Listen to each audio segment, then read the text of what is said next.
Alhamdulillah wassalatu wassalamu ala rasulillah wa ala alihi wa sahbihi wa mawala amma ba'd. Qala Allah subhanahu wa ta'ala fil Qur'anil 'azim,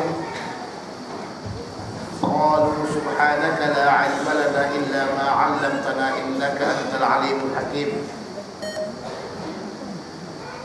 ثم قال رسول الله صلى الله عليه وسلم بما رواه البخاري والمسلم إنما الأعمال بالنيات وإنما لكل امرئ ما نوى. صدق الله وصدق رسول الله صلى الله عليه وسلم. Melanjutkan pengajian kita Arba'in Al-Azhariyah. Hadis yang pertama daripada riwayat Al-Allamah Tabarbuto yang ada di belakang itu bukan ta'nisiyah atau mubalaghah, dengan makna mubalaghah. Apa makna Al-Allamah? Orang yang paling banyak ilmunya. Ini bukan orang yang calang-calang, kata bahasa Malaysia, bukan orang sembarang, alim. Al-Imam, yaitu beliau memiliki banyak pengikut. Bahkan pengikut beliau di Jami' Al-Azhar Syarif itu lebih banyak dibandingkan dengan Syekhul Azhar. Kebanyakan ulama yang ada pada Azhar sekarang ini adalah murid beliau. Syekh man balagha umruhu 40 sanatan fil lughah. Orang yang umurnya sampai 40 tahun dikatakan syekh, sudah tua sudah. Meningkat daripada apa? Sabi, anak-anak, sampai kepada syab, sampai kepada syekh. Syekh sudah sampai 40 tahun ke atas. Bila sampai 40 tahun ke atas tak taubat, biasanya itu kata para ulama, insyaallah full khotimah. Bila 40 tahun ke atas masih main judi lagi, masih begitu lagi, mati mungkin juga. Dalam para judi, betul tak? Kamu ni semuanya orangnya masya Allah bersih-bersih, nampak orang judi kan? Kalau 40 tahun ke atas masih minum khamar lagi, whisky, brandy, itu memang kadang-kadang matinya juga begitu. Syekh Ali Jum'ah Al-Azhari,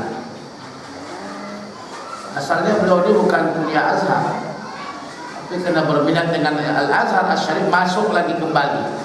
Jadi lisannya dua, satu bakalorius bagian iktisad, sebab itu beliau ini pakar dalam iktisad juga, ya. Satu lagi beliau masuk syariah Islamiyah. Itu. Jadi ilmu itu tidak terbatas dengan umur, ya. Tentang kau sudah 30 tahun tak mengaji lagi. Oh, Masya Allah. Ini yang jadi masalah sama orang-orang pondok-pondok ini. Kita sudah habis khatam kitab sudah, tak mengaji lagi dia. Padahal ilmu itu sampai apa? Sampai mati.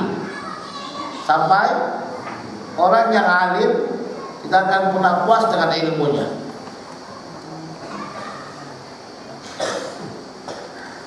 Jadi saya membuatkan di sini biografi beliau, tapi saya tak akan baca nih, panjang sangat. Besok kita selesai nak baca. Baca sendirilah, ya. Dan ini sebahagian daripada biografi yang saya tuliskan dalam kitab saya Ghayatul Usul fi Mu'jamil Syuyukh. Dalam kitab Ghayatul Usul fi Mu'jamil Syuyukh ada sekitar 165 terjemah ulama, biografi ulama. Kalau sebutkan kalimat terjemah ada berapa makna? Yang pertama, makna terjemah adalah makna pengalihan bahasa kepada bahasa yang lain. Kalau sekiranya saya tulis tulis, maknanya bahwa itu mesti kamu tulis, nanti tanya. Ada makna terjemah yaitu pengalihan bahasa daripada bahasa yang lain, itu namanya terjemah. Sudah. Yang kedua, makna terjemah adalah biografi seorang ulama atau seseorang yang menceritakan tentang seluk-beluk seseorang. Itu yang kedua. Yang ketiga, makna terjemah adalah maudhu, pembahasan yang akan dibahas oleh seseorang. Berarti berapa makna terjemah? 3 makna. Dan kau lihatkan di situ nanti berbagai macam penggunaan terjemah, jangan kau artikan semuanya sama. Dan terjemah itu jamaknya adalah tarajim. Jadi kalau seorang itu menceritakan seluk-beluk seseorang, namanya terjemah, biografi. Nah seseorang menceritakan tentang maudhu atau pembahasan yang akan dia ceritakan, seperti Imam Al-Bukhari radhiyallahu taala anhu yang bukan terjemah bab yang ada pada Sahih Bukhari, itu namanya terjemah pembahasan, judul. Paham? Nah kalau kamu mengartikan dari bahasa Inggris kepada bahasa Melayu, contoh pokoknya kamu pandai bahasa Inggris, kamu kata no word, apa artinya? Tidak apa-apa kan?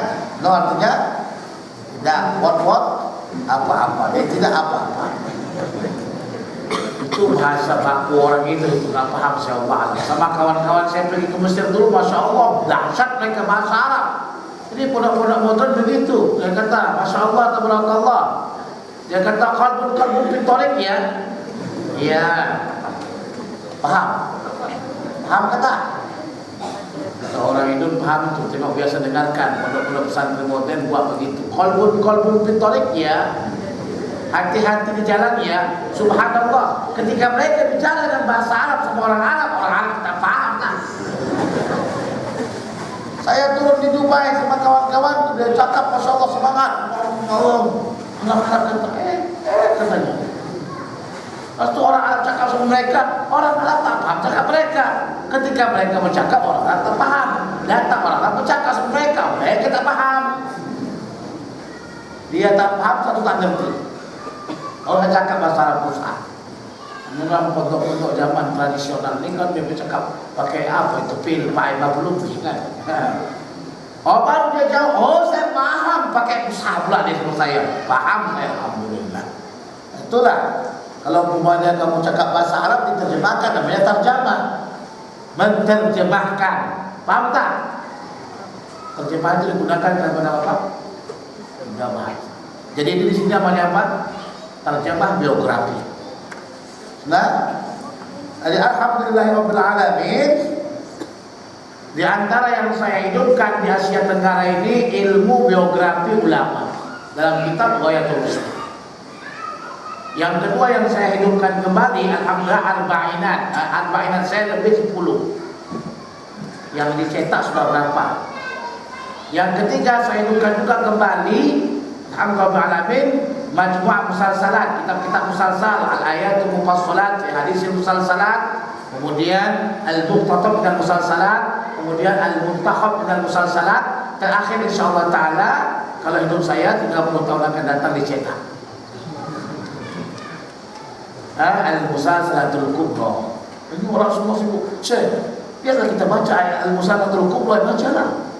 Allah, sabar, ada waktunya. Kau kalau jadi guru jangan kau keluarkan semuanya, mati kau nanti.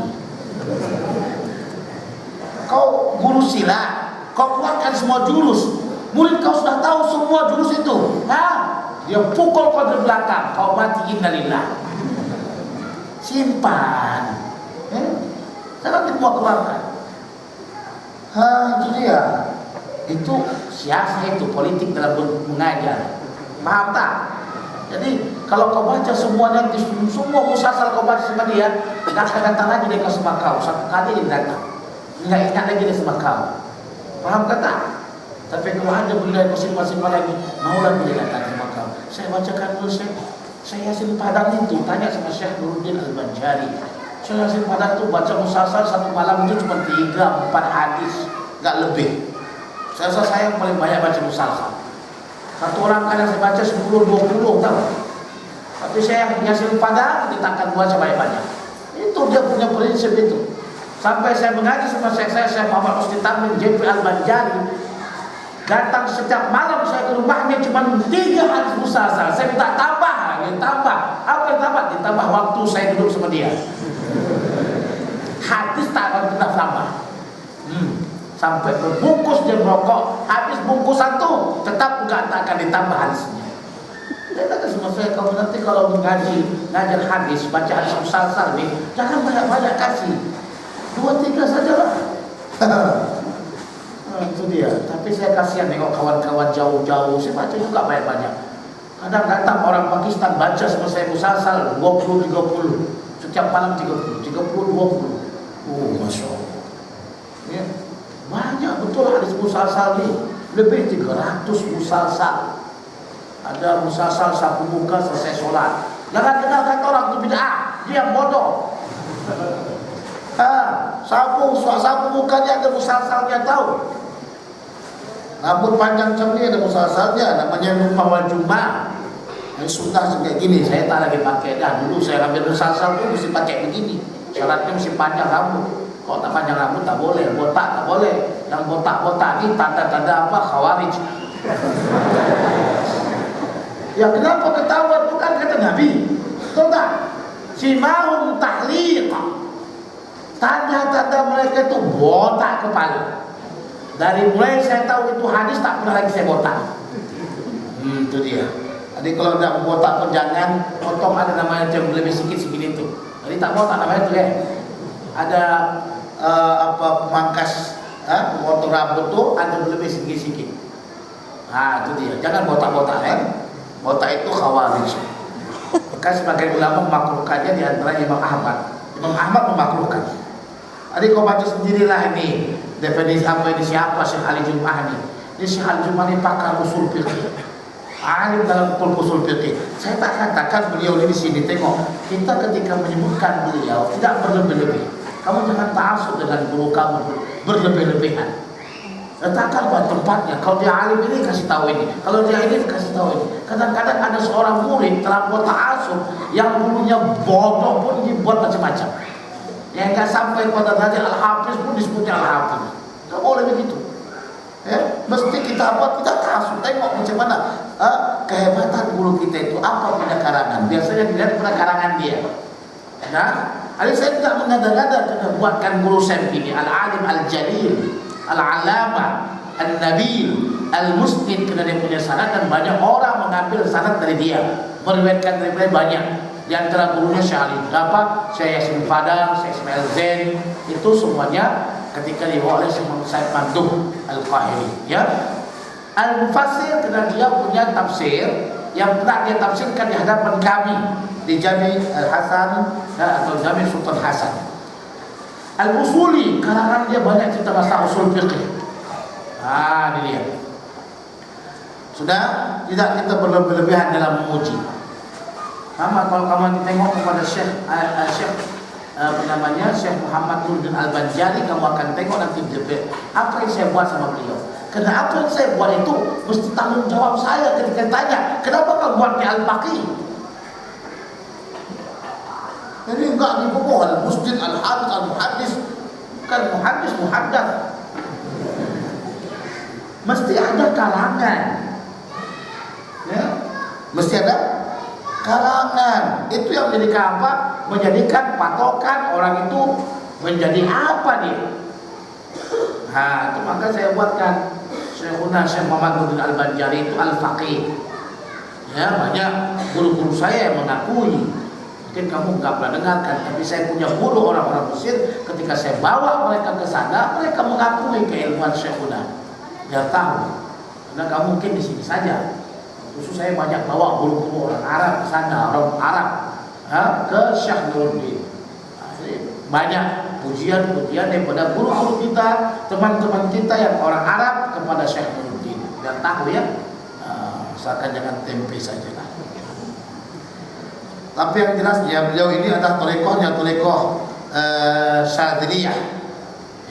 Torekoh Syadiliyah. Situ saya sebutkan sama-sama gurunya dan periwayatnya. Ini makan waktu kalau saya nak bacakan. Kita akan bacakan sanadnya saja.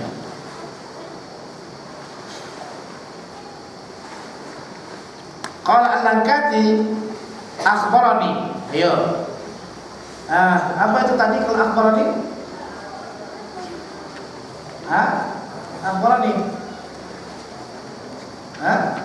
Qira'ah. Iya, kiroah. Nanti saya tanya-tanya ini kegunaannya ini kalau kau buat dengan kitab supaya kau tahu bedanya. Akhbarani, haddatsani, apalagi sami'tu. Kalau sami'tu beda dengan haddatsana, ada sedikit perbedaan. Apa perbedaannya? Kalau orang itu enggak saya jumpa, enggak tengok dia, cuma dengar suara saya saja di belakang sana. Itu dia cuma kata sami'tu. Sami'tu. Karena enggak jumpa. Di belakang sana dia nggak nampak muka saya.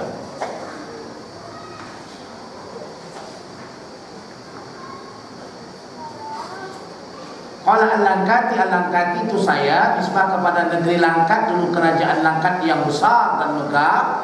1912 didirikan Madrasah Mahmudiyah yang mana muridnya diberikan makan minum semuanya free. Kemudian madrasah itu memberikan satu tempat tinggal, yaitu bekas istana Sultan Langkat, dikatakan dengan Istana Putih. Kemudian dibangun 2 tingkat. Sampai sekarang yang 2 tingkat masih ada, istana sudah hancur kena bom. Ya. Jadi ini adalah madrasah yang paling besar yang dahulu di Asia Tenggara dalam masalah agama, dan madrasah yang termodern dahulunya. Tapi cerita ini semuanya ditutupi. Sebab itu orang Malaysia pun tak pernah nampak sana. Orang-orang Selangor cukup kami berbangga bahwasanya anak Sultan Langkat, Sultan Abdul Aziz itu dikawini oleh Sultan Salahuddin, yaitu Afwan Rahimah. Itu anak Sultan Langkat. Jadi saya nisbah saya kepada Al-Langkati. Qala Al-Langkati. Akhbarani alamatul faqih ala wadrin fa'il. Faqih, yakni orang yang faqih. Maknanya orang yang faqih itu maknanya apa? Dia mesti tahu segala macam-macam, paham dia matan, apa dia permasalahan-permasalahannya, dan juga dia punya karangan dalam masalah fikih. Baru kata faqih. Setakat kau cuma hafal Safinatun Najah, kau bagai faqih. Ya Allah, minta maaf saya. Orang hafal Safinatun Najah faqih. Kita pikir banyak, berlambak tau. Berlambak, belum lagi kau tengok kitab I'anatul Talibin, belum lagi kau tengok kitab Mughnil Muhtaj, belum lagi kau tengok kitabnya Nihayatul Muhtaj, belum lagi ada orang saya tengok dia baru baca Safinatun Najah sombong yang mampus. Dia pikir dah sampai dia ke langit dah. Biar tahu kau dulu kitabnya besar. Syekh Nuruddin. Nuruddin itu nama apa-apa. Itu bukan nama, itu namanya laqab. Paham? Setiap Ali laqabnya apa? Halo. Ali laqabnya apa?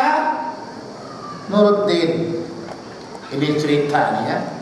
Cerita saya dengan Syekh saya Mahmud Said Mamdun. Beliau ini an-naqid, orang yang sangat pengkritik. Sampai pengkritiknya beliau dalam skala ilmiah, beliau itu sangat banyak orang yang gak suka.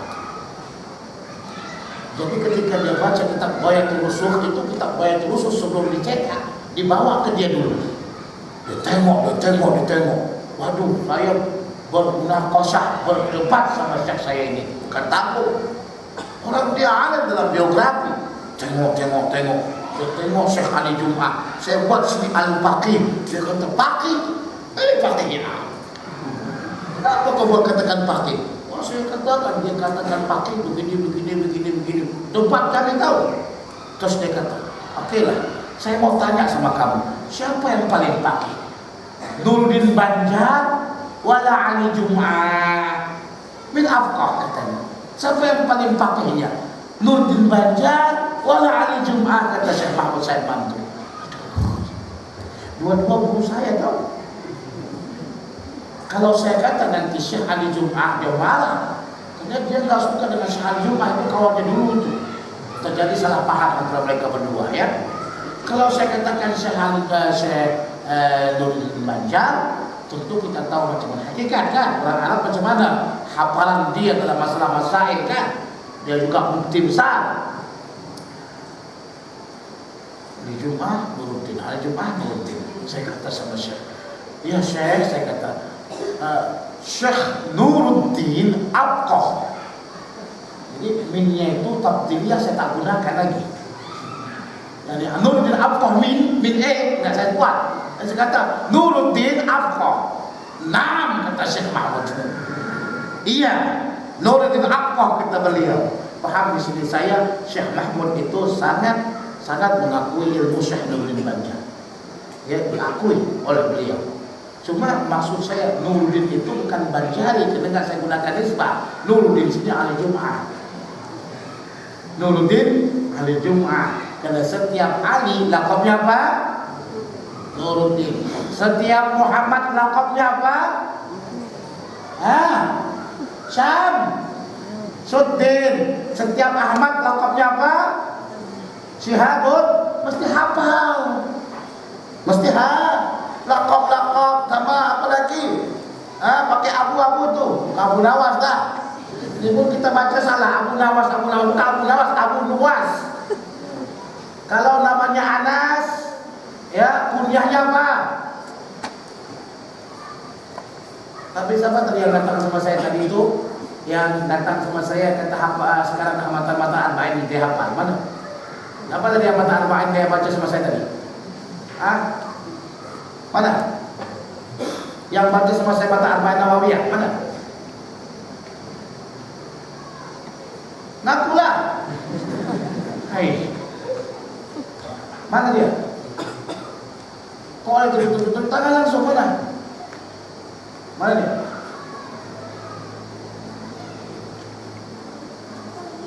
Mana? Allah.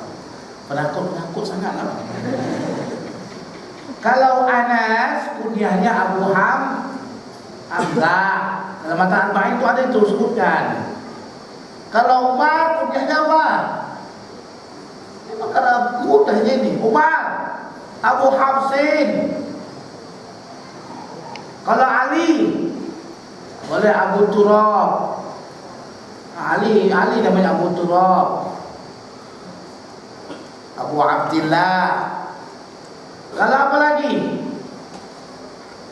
Itu makanya sunnah dibuatkan pakai abu-abu ya. Itu ada musalsalnya berabu-abu itu.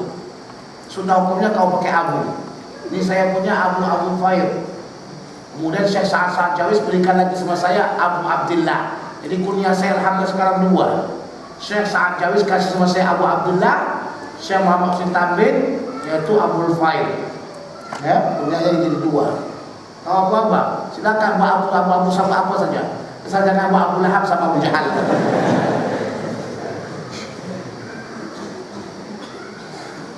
Jadi Nuruddin itu laqab, bukan nama. Sekarang banyak orang buat Nuruddin ini apa? Nama. Tapi pada asalnya dahulu yang pakai din ini adalah apa? Laqab. Datang pula orang bid'ah menyanyikan lagu ini. Udin katanya. Udin katanya.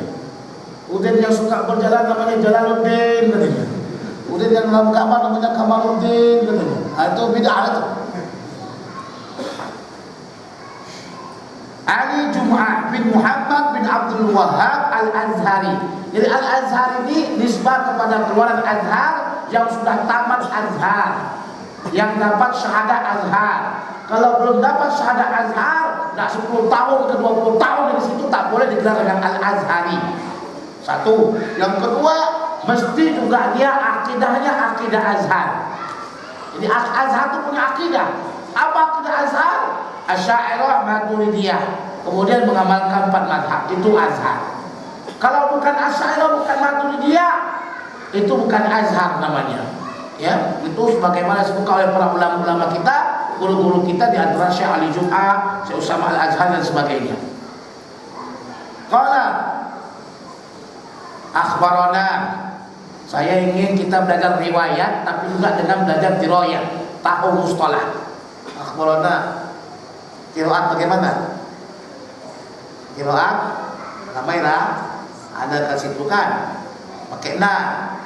Saya ingatkan kembali kalau akhbarana mungkin saja disingkatkan dalam kitab-kitab yang lain dengan kalimat ana. Ana. Jadi ana itu bukan bermakna saya. Jadi kalau sekiranya ditulis ana tapi wajib baca akhbarana. Kalau dia akhbarani disingkat dengan ani. Kalau dia haddatsana disingkat dengan sana. Kalau dia haddatsani disingkat dengan tadi. Nah, tertulis tadi tapi wajib baca haddatsani. Tertulis haddatsana, hatsana, sana tim nun alif. Tertulis tim nun alif sana tapi wajib bacanya haddatsana. Sudah paham? Karena kalau nanti kau baca kitab Sahih Muslim kah, itu paling banyak begitu pemotongan-pemotongan. Sudah? Satu lagi ingin perlu kamu ingatkan. Tadi kan haddatsana, ana sudah. Ada lagi singkatan ha. Ada ha seperti ini. Ini namanya tahwil sanad. Dia akan ubahkan sanadnya. Sudah? Biar paham kamu nanti ketika baca kitab-kitab Indo. Tulis itu jangan paham. Hari ini paham, lupa besok. Kadang-kadang saya heran dengan orang zaman sekarang nih. Pintarnya nggak seperti Imam Syafi'i, tapi gayanya melebihi Imam Syafi'i. Imam Syafi'i mengaji walaupun apa itu sudah gini-gini aja. Hafal. Kita menghafal dan setengah mati. Tapi tak ditulis-tulis. Qala akhbarana al-'allamah al-muhaddits. Ini bahkan kalau kasihkan sama beliau gelar terlampau panjang. Al-'allamah al-muhaddits al-usuli, al-mufassir. Tapi kita pendekkan dengan al-'allamah al-muhaddits al-faqih. Dia beliau muhaddis besar. Bahkan beliau ini sampai kepada derajat al-mufid. Mufid ini adalah derajat di bawah daripada al-hafiz. Di bawah daripada al-hafiz, di atas daripada al-muhaddis, sikit lagi kepada al-hafiz. Nah, di antara ulama yang menggelarkan al-hafiz, ada ulama yang menggelarkan al-hafiz. Seperti contoh Syekh Abu Fatah Abu Ghuddah. Ya, Syekh Abu Fatah Abu Ghuddah membuat beliau dengan gelar al-hafiz. Syekh Muhammad Awamah juga menggelarkan al-hafiz. Dan banyak lagi syekh yang lain menggelarkan al-hafiz. Cuma syekh saya, Syekh Mahmud Sa'id Hamdu, karena beliau punya sesuatu ketegasan dan sesuatu yang sulit, keras, tegas, beliau hanya mengatakan ini adalah sampai kepada derajat al-mufid saja.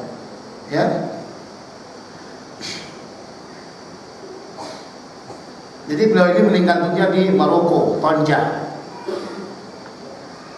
Nah, biasanya setelah ini ada kalimat akhbarona. Nah, apabila kalimat akhbarona tidak ada bacaannya qala, kamu mesti baca qala. Karena qala itu memang campak. Semua para pembaca mesti membacanya.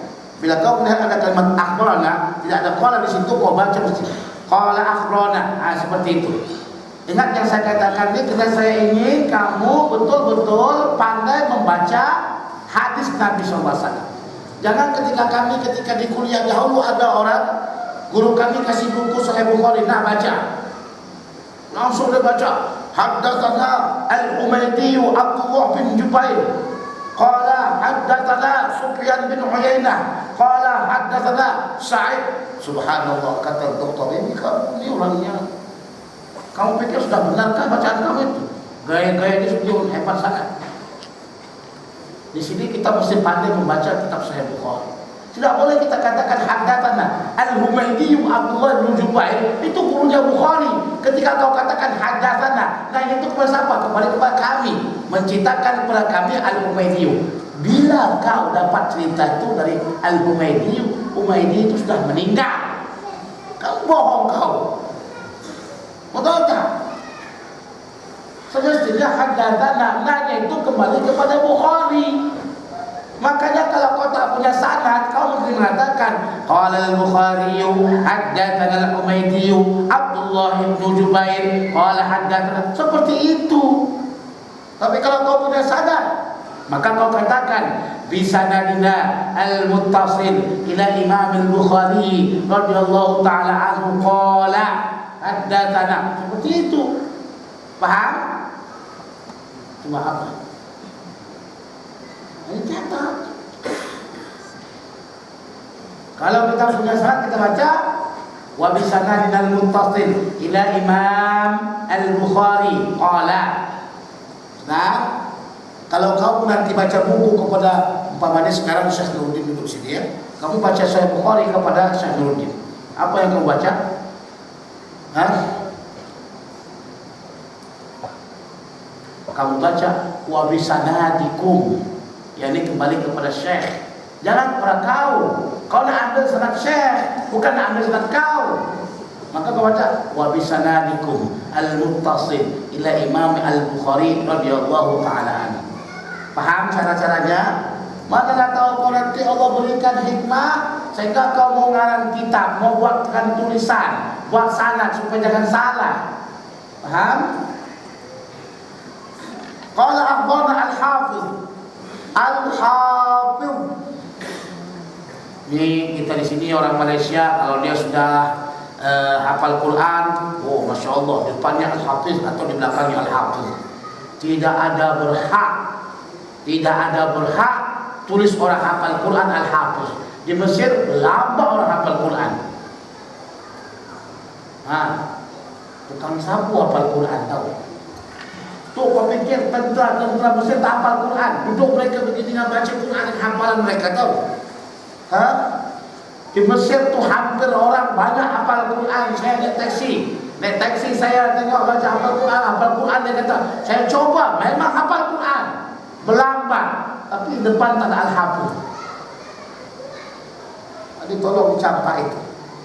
Orang yang ahli Quran, bila dia ahli dalam qiraat yang 7, baru dia akan digelar al-muqri.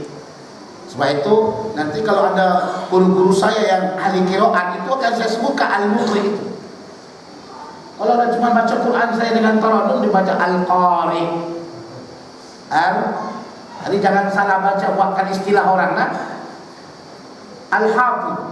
Jadi Al-Hafiz ini hanya bagi orang yang punya kedudukan. Ya. Ada orang katakan 300.000 hadis dihafal. Enggak begitu saja, bukan semudah itu. Sebab itu tidak ada orang yang ngaku-ngaku di Al-Hafiz. Enggak ada di permukaan bumi Allah ini setelah wafatnya Syekh Ahmad Siddiq Al-Umari, enggak ada lagi Al-Hafiz. Masih tunggu lagi. Ayo. Tunggu kamu lagi siapa yang dapat seperti dia. Ya. Karena keistimewaan Al-Hafiz pertama, bukan hanya dia menghafal hadisnya, tapi dia juga menghafal turuk cabang-cabang hadis tersebut dengan sanad yang berbeda. Sudah? Dan dia tahu setiap tabaqat yang ada. Dan dia mampu untuk membezakan antara mana sahih dan mana dhaif. Sudah? Baru masuk yang paling akhir ya. Dan dia buat majlis imla. Ini bukan majlis imla, ini majlis tahdits. Saya bacakan. Bukan saya baca dengan hafalan saya. Nah, kenapa? Oke, biar kamu tahu gambar Al-Hafiz itu bagaimana. Supaya jangan mudah sangat. Kita kadang-kadang tengok orang simpulan hafal maka kutubus sittah. Kutubus sittah apa hafalnya? Kita jangan ta'assub sangat. Kadang-kadang ada orang cerita baru pulang dari India, simpulan hafal kutubus sittah. Apa kutubus sittah apa? Syekh Mahmud Said Baktur saya mengatakan paling banyak tasawuf dalam masalah ini adalah di India. Menggelar-gelarkan itu paling banyak tasawuf. Ya. Mereka punya cara, cara kita kutubus sittah dengan sardan itu mereka baca itu 1 tahun kutubus sittah.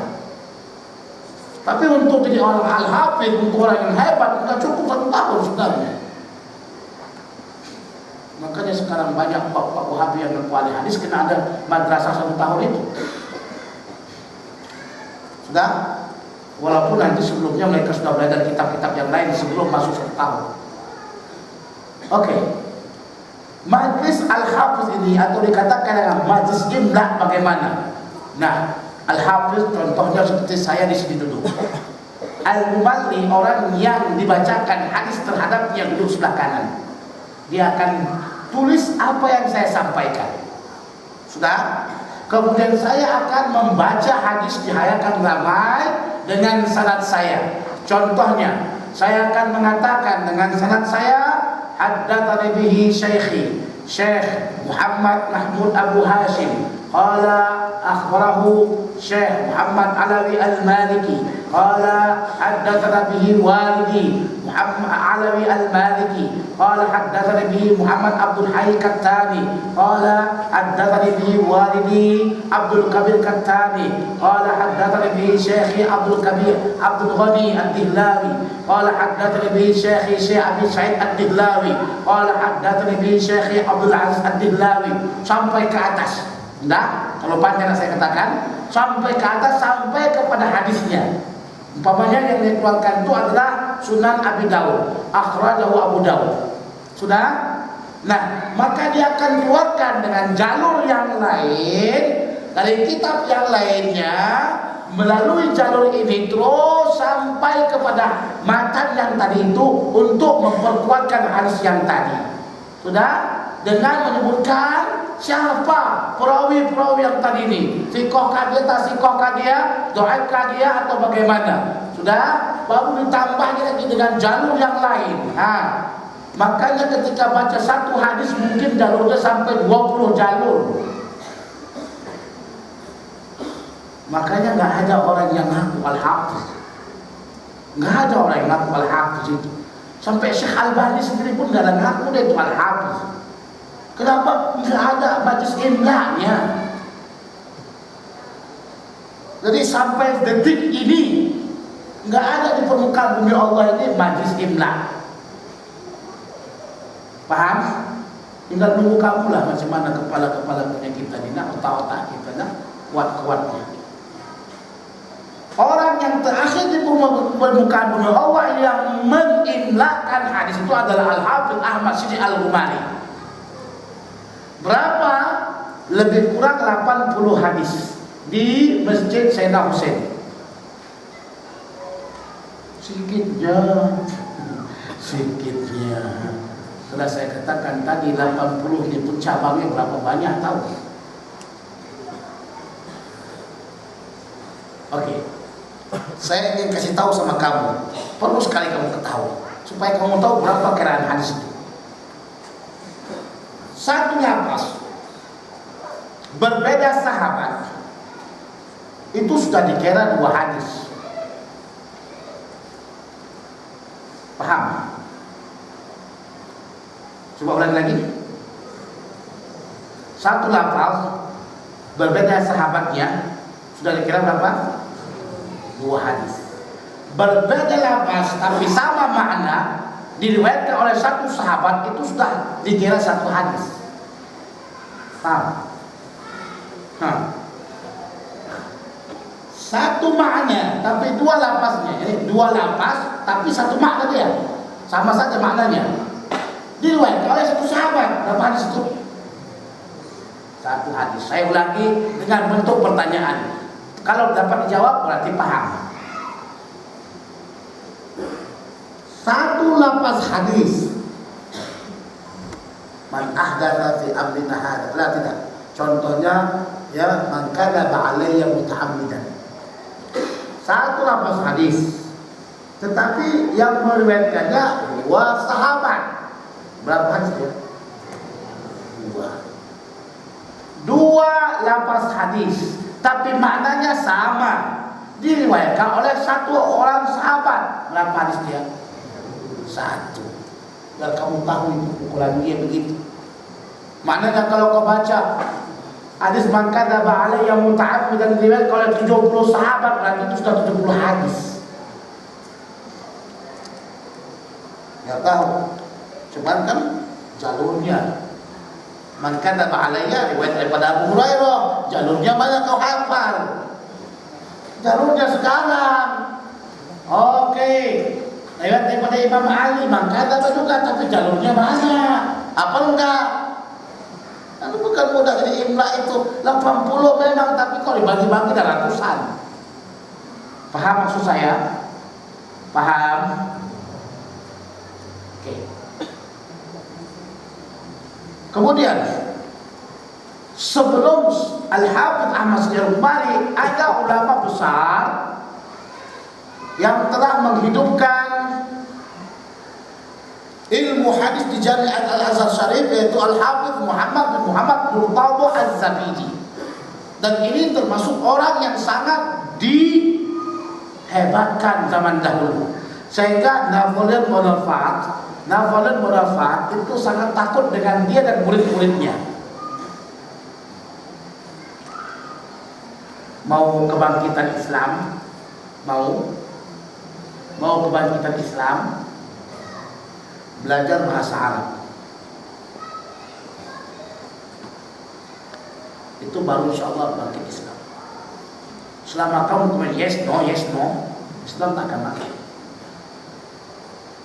Syekh saya Al-Jum'ah mengatakan, ketika dia teliti apa yang telah dibuat oleh Al-Murtadha Az-Zabidi, maka dia kata kuncinya adalah bahasa. Sebab itu dia buat apa? Ayo, dia buat apa? Kitab kamus besar namanya apa? Tajul Arus. Dan kitab ini dihadiahkan kepada Sultan. Subhanallah, ajib. Ini lambang, tahu? Bahasa Indonesia itu tak akan bersatu kalau dia banyak bahasanya. Dibuatkan satu bahasa apa? Bahasa ibunda, yaitu bahasa Melayu. Kamu tadi orang Indonesia? Orang Indonesia di mana? Lombok kan bahasanya. Ada, coba bayangkan dibuat bahasa Lombok. Buat bahasa Lombok. Orang Jawa kata Lombok. Apa ulaku katanya? Itu orang mana? Hah? Kalimantan, Banjarmasin ya. Orang Banjarmasin punya bahasa hampir mirip-mirip sedikit dengan bahasa Melayu, campur ada sedikit-sedikit bahasa Jawa. Kamu bodoh umpamanya kan. Atau orang Lombok, ini berarti negara Banjar, ini gak mau saya. Dibuat bahasa yang setiap negeri ada dalamnya itu. Bahasa apa? Bahasa Melayu. Sebab itulah Indonesia boleh bersatu. Jadi bahasa ini penting, maka sebab itu Al-Hafidh Murtadha Az-Zabidi di antara ulama yang saya akui kehebatannya itu Al-Hafidh Murtadha. Semua ilmu dihidupkannya ketika itu. Yang ketika itu mati, hidupkannya kembali. Saya ini nak tantang kamu nih, coba siapa yang mampu untuk menghidupkan setiap kunun ilmu hadis. Ilmu hadis itu banyak, tapi sekarang sudah hampir mati. Ketika saya Yasin Padang meninggal dunia sudah habis. Saya Yasin Padang telah menghidupkan kembali ilmu musalsal, ilmu qiraatul hadis, ya, kutub sita, ilmu apalagi yang benar-benar arba'inat dia buat, ilmu apalagi baramij, yaitu tarajim ulama, masyayikh dan sebagainya. Itu dihidupkan. Sebelum itu Al-Hafidh Murtadha Az-Zabidi telah hidupkan ilmu bermacam ilmu. Pertama, bahasa, dihidupkannya Tajul Arus. Yang kedua, ilmu takhrij.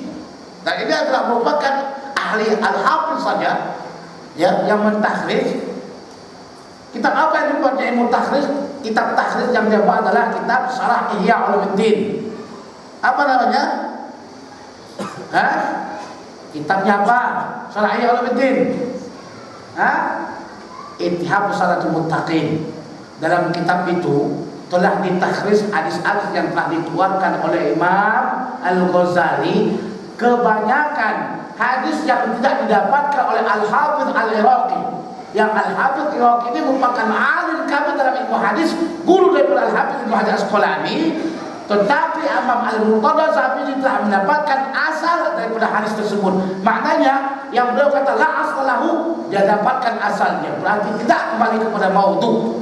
Jadi hanya sedikit saja hadis yang dalam kitab Ihya Ulumuddin itu maudhu. Jadi kalau orang yang katakan itu banyak sangat bodoh, itu orang bodoh nggak pernah belajar. Baca dulu kitab Ittihab Usaratul Muttaqin. Kemudian Syekh saya, Syekh Muhammad Hafiz At-Tijani, mencoba untuk mengumpulkan takhrij yang dibuat oleh Al-Hafidh Al-Iraqi dengan Al-Hafidh Murtadha Az-Zabidi. Dia kumpulkan dalam kitabnya Nurul Yaqin bi Takhrij Ihya Ulumuddin. Dan kitab ini tidak khatam semuanya. Perlu ada kamu yang hebat-hebat insyaallah ta'ala menyelesaikan tugas itu. Saya ingin selesaikan tugas itu. Tapi kitab saya tidak ada, kitab Ittihad Salatul Muttaqin dan Masakin ya, dan Masakin. Kata ini juga kita kumpulkan mana hadis yang telah ditakhrij oleh Imam Al-Hafiz Zabidi dengan Imam Al-Iraqi, dikumpulkan keduanya sehingga kau tahu Imam Al-Ghazali tidak sama seperti apa yang orang-orang bodoh katakan. Paham? Paham tak? Ini hebatnya Imam Al-Hafiz Murtada Zabidi. Kenapa saya suka ceritakan tentang Al-Hafiz dengan nama-nama orang ini semuanya? Biar kau tahu dalam ilmu hadis ni, dia tak cerita tentang hadis saja tahu, dia ceritakan tentang siapa periwayat, biar kau kenal. Ini masih lagi awal-awal, kau ceritakan nanti pada akhir-akhir periwayatnya, siapa gurunya Bukhari, siapa gurunya guru Imam Bukhari. Ya, ini ahli hadis itu bukan begitu saja, baca sanadnya, baca hadisnya, kemudian terangkan hadisnya, enggak begitu. Paham? Paham kan tidak? Oke. Makanya tadi Al-Hafiz bukan sembarang-sembarang. Ingin jadi Al-Hafiz? Ingin jadi Al-Hafiz? Mereka saja, jangan sendiri nggak mau Al-Hafiz. Ingin jadi Al-Hafiz? Ingin? Kalau ingin, mulailah kamu baca Kutubus Sittah dengan gurumu. Khatamkan Kutubus Sittah. Habis khatam Kutubus Sittah, kau tambah masuk kitab-kitab Mustadrakat, Mustakhrajat, Al-Ajza, kitab apalagi Ma'ajim. Ma'ajim itu yaitu Mu'jam Tabrani yang 3, ya Shaghir, Wasit, kemudian apalagi Awsat, kemudian apalagi Kabirnya, baru Mu'jam Asyam. Dan masuk kamu kitab yang lain, Al-Musannafat, Musannaf Abdul Razak, ya, Musannaf Ibnu Abi Syaibah dan sebagainya. Kau baca itu semua dengan gurumu secara qiraat. Habis itu kau baca nanti kitab-kitab sekolah. Nah, awal pertama baik kuliah, naik ke atas Nuzhatun Nazar, dan lagi ke atas Alfiyah As-Suyuti, naik Alfiyah Al-Iraqi, kau baca-baca baru kau terapkan ilmu itu, kau hafal hadis itu. Dan jangan kau tengok perempuan. Kenapa dengan perempuan? Karena kalau kau tengok perempuan lupa hafalan kau. Makanya kalau ingin jadi alim jangan cepat-cepat kawin. Ingin jadi alim jangan cepat kawin. Sudah berapa umur? 19. Wah, ini insyaallah taala 10 tahun lagi ya kawin. 19 10 tahun lagi kawin. Baru 9. Saya 36 kawin. Saya Yasin Al-Padani itu 40-an tahun kawin itu. Kalau ingin jadi alim jangan cepat-cepat kawin. Nanti kalau tak hafal kau terjadi, ya. Kalau kamu ingin jadi orang yang hebat seperti itu. Sidi Ahmad Syekhul Mali ini dia nggak punya anak, meninggal dalam penjara. Nah, ada Alama Abdul Majid An. Tengok An ini kegunaan apa? An untuk ijazah. Ya, kalau gunakan ijazah seperti itu. Ada Alama Abdul Majid bin Ibrahim bin Muhammad Asy-Syarnubi Al-Azhari, Syekhul Azhar ini ya. Imam Syarnubi ini Syekhul Azhar. An Syekhul Azhar Asy-Syarif Syamsuddin. Kenapa Syamsuddin? Karena Muhammad. Bagus. Bin Husain Al-Ambabi. Kenapa saya tanya? Saya ingin kamu masuk, tahu, bukan melotot gitu aja nah. Paham kamu apa yang saya katakan, oke? Oke tak?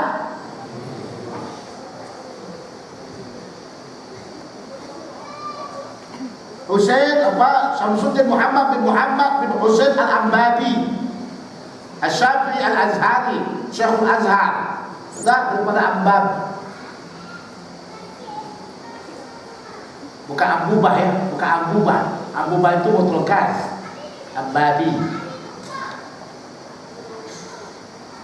An Syekh Al-Azhar, Syekh Muhammad Syekh Mustafa Al-Arusi Al-Azhari, ini Syekh Al-Azhar juga. An Abi Syekh Al-Azhar Al-Alama Muhammad Arusi Al-Azhari. An Syekh Al-Azhar Al-Alama Ahmad bin Musa Al-Arusi Al-Azhari. An Syekh Al-Azhar Muhammad bin Salim Al-Hibni. Ini perikodnya khalwatiyah. An Al-Alama Aid bin Syafi'i bin Ali Asy-Syafi'i Al-Azhari. An Ahmad bin Muhammad An-Nakhali. An Al-Hafiz Muhammad bin Alauddin bin Saleh bin Ali Al-Babili Al-Azhari. Anil Burhan Ibrahim bin Hasan Al-Laqani. Tolong kalau saya baca itu nama orang didobit, karena nama orang ini tidak boleh kamu buat kias-kias, tahu. Salah baca lain pula alamat dia. Orang lain berarti itu. Nama Abdullah baca tolak, larilah. Al-Laqani Syams, alif lamnya itu adalah ganti daripada mudhofun ilaih. Ya, jadi Syamsuddin asalnya. Syams Muhammad bin Ahmad Ar-Ramli, kuburannya di mana? Di Kairo, berdekatan sedikit dengan makam Syekh Abdul Wahab Asy-Sya'rani. Itu di Kairo tuh makam ulama semua, wali semua. Ya Allah, hidupnya subhanallah. Kalau saya kumpul ziarah ulama, dari subuh sampai ke malam nggak selesai. Anil Qadi Zakaria Al-Ansari,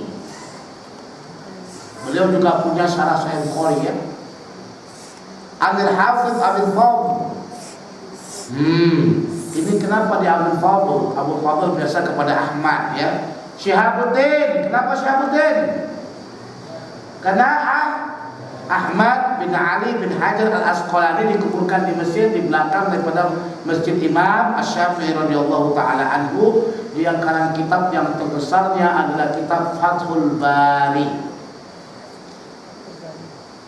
Tak banyak mananya sebenarnya ketika saya meneliti kitab Fathul Bari dengan kitab Umdatul Qari karangan daripada Badruddin Al-Aini, saya lebih banyak dapatkan manfaat paling banyak dibandingkan dengan Fathul Bari.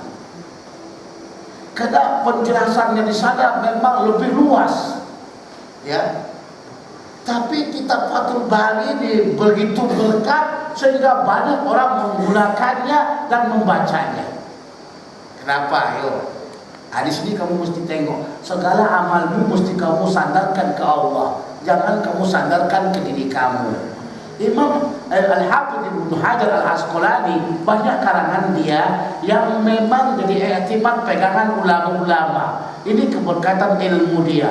Setiap apa yang dia sebutkan dalam kitabnya, ulama pegang. Contoh, definisi-definisi yang diperangi ulama atau dikhilafkan ulama, mana definisi yang paling bagusnya? Khilaf ulama. Ketika Al-Hafidz Ibnu Hajar memutuskan, keputusan itu yang diambil ulama-ulama setelahnya. Paham? Demikian juga kitab-kitab yang lain. Nah, Imam Ibnu Hajar Asqalani ketika mengarang syarah kitab Sahih Bukhari, dia buat kitab dengan Fathul Bari, pembukaan dari Allah Subhanahu wa taala. Nah, jadi dia disembahkan ke Allah. Jadi yang pembukanya itu Allah, bukan dia. Paham? Makanya Allah berikan keberkatan. Bukannya maknanya Umdatul Qari tak ada berkat, ada berkat, tapi nampak orang kurang ramai orang gunakan. Kenapa? Itu tadi ketika dibuatkan syarahnya namanya Umdatul Qari. Umdatul Qari, apa artinya Umdatul Qari? Pegangan orang-orang yang membaca. Siapa yang megangnya? Yang membacanya. Siapa yang membuatnya? Dia. Disadarkan kepada dirinya sendiri. Nah, itu dia, ya. Nanti kalau kamu buat benda-benda apa saja, kau sadarkan semua kepada Allah agar barokah. Tapi kalau saya baca kitab Umdatul Qari, Allah, memang penjelasannya panjang lebar. Demikian juga ada nama kitab Fathul Bari, tapi karangan Al-Hafidz Ibnu Rajab Al-Hambali. Itu kitab keterangannya lebih lebar lagi. Andaikan kitab itu selesai, niscaya di antara kitab-kitab yang ajaib. Tapi sayang kitab itu tidak selesai. Yang mengarangnya meninggal dunia.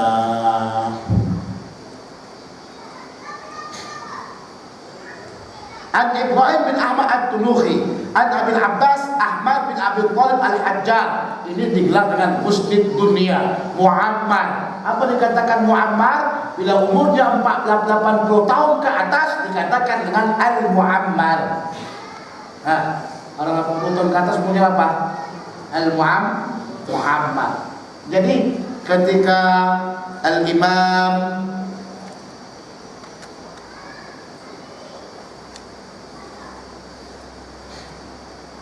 Di situ ada sanad yang jatuh saya lihat. Coba buat di situ. Di bawahnya setelah Abu Thalib Al-Hajjaj.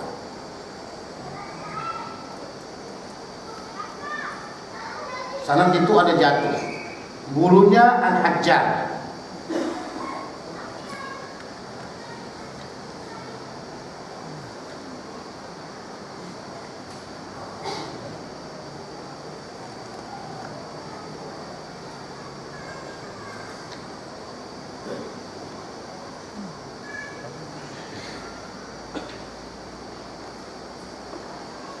Yaitu Husain ibn Mubarak. Husain ibn Mubarak Az-Zubaydi. Enggak, Husain ibn Mubarak Az-Zubaydi. Nanti kalau kamu dekatkan nanti, asalkan Abil Abbas ya Ahmad bin Ali bin Hajar, Ahmad bin Abi Thalib Al-Hajjaj, berarti gurunya itu Husain ibn Mubarak, Husain ibn Mubarak Az-Zubaydi. Beda Az-Zubaydi dengan Zabidi. Zabidi nisbah kepada negeri Zabid yang ada di Yaman. Zubaydi nisbah kepada Ailah Zubaydi. Ya, ini penting juga ini. Banyak-banyak orang baca hadis salah nisbahnya. Bacakan saya mendengarkan Muhammad Abdul Hayy Kittani. Apa Kittani? Kittani dengan betakan kaf. Ya, Waliullah Dahlawi. Salah bukan Dahlawi dengan dikasihkan dal. Dihlawi nisbah kepada New Delhi. Nah, itu mesti kamu tahu. Bagaimana cara mengetahui? Tengok kitab Al-Ansab. Malu kita. Hadis besar katanya. Baca nasab pun salah.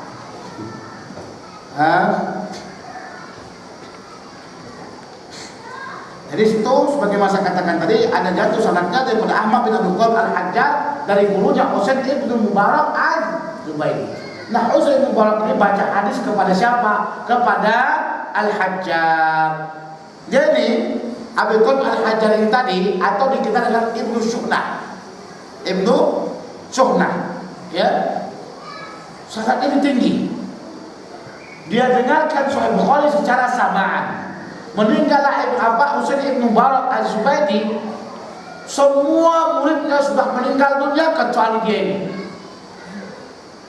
Ini orang tua, tidak tergolong daripada ulama besar, tapi dia ikut pembacaan. Ini pentingnya. Dia tidak jadi ulama besar yang besar katakan terkenal kan, tapi dia ikut. Nah, ketika ada orang membelek-belek itu seperti jadwal pendengaran dulu, kalau ada baca Sahih Bukhari ketika khatam, siapa yang mendengar awal sampai akhir itu akan dibuat tulisannya, simpolan. Ya, umpamanya orang-orang yang telah mendengarkan bacaan Sahih Bukhari kepada simpolan pada tanggal sekian, dibuat nama-nama sini. Ya, sudah. Ketika itu ada orang yang membaca jadwal ini mencari siapa lagi di antara murid Husain ibn Mubarak yang masih hidup. Kita tengok semuanya sudah bermatian, tapi ada satu orang itu hampir sama dengan namanya. Apakah kembar atau adik-beradik? Yang satu sudah mati. Maka dicari. Ditanya, Bapak? Iya. Bapak namanya siapa, Pak? Apakah Bapak namanya Ibnu Abi Thalib Al-Hajjaj atau Ibnu Syuhnah? Ya, saya kira itu. Bapak pernah mengaji dulu, Pak, sama Husain ibn Mubarak. Pernah, kenapa rupanya? Kami baca Sahih Bukhari, Pak. Sekarang, dulu kemana? Udah orang yang muamar puluhan tahun, bahkan sampai mengatakan 100. Akhirnya sudah kedapatan ini beliau yang pernah baca, kedatangan pembaca Al-Hafiz yang besar-besar baca sama beliau. Termasuk siapa? Termasuk siapa? Al-Burhan Ibrahim At-Tunukhi. Mudah aja itu menghafalkan kami. Kalau kau tengok Ibnu Hajar Asqalani daripada Al-Burhan, Ibrahim At-Tunukhi. Ibrahim At-Tunukhi daripada siapa? Ibnu Syu'na atau Abu Thalib Al-Hajjar. Dia punya guru siapa? Husain Ibnu Mubarak Az-Zubairi. Nah, mudah menghafal. Maka Syekh Usama menghafal sanad begini. Mana caranya? Tengok aja sama gurunya, sama muridnya, sama gurunya. Saya menghafal. Udah, jangan bingung-bingung kamu. Kecuali kalau kau makan banyak kali otak udang, suka lupa. Otak udang makan suka lupa. Atau kau selalu tengok muka perempuan. Astagfirullah. Itu memang lupa lah selalu tuh. Ya, syakau tu ila waqin ansur itu dia. Sudah. An Abi Waqat Abdul Awwal bin Isa bin Shu'aib As-Sijzi Al-Harawi. An Abi Hasan Abdurrahman bin Muhammad bin Mudaffar bin Daud Ad-Daudi. An Abi Muhammad Abdullah bin Ahmad As-Sarakhsi. Jadi bahasa dibaca As-Sarakhsi, bisa dibaca Sarkhasi.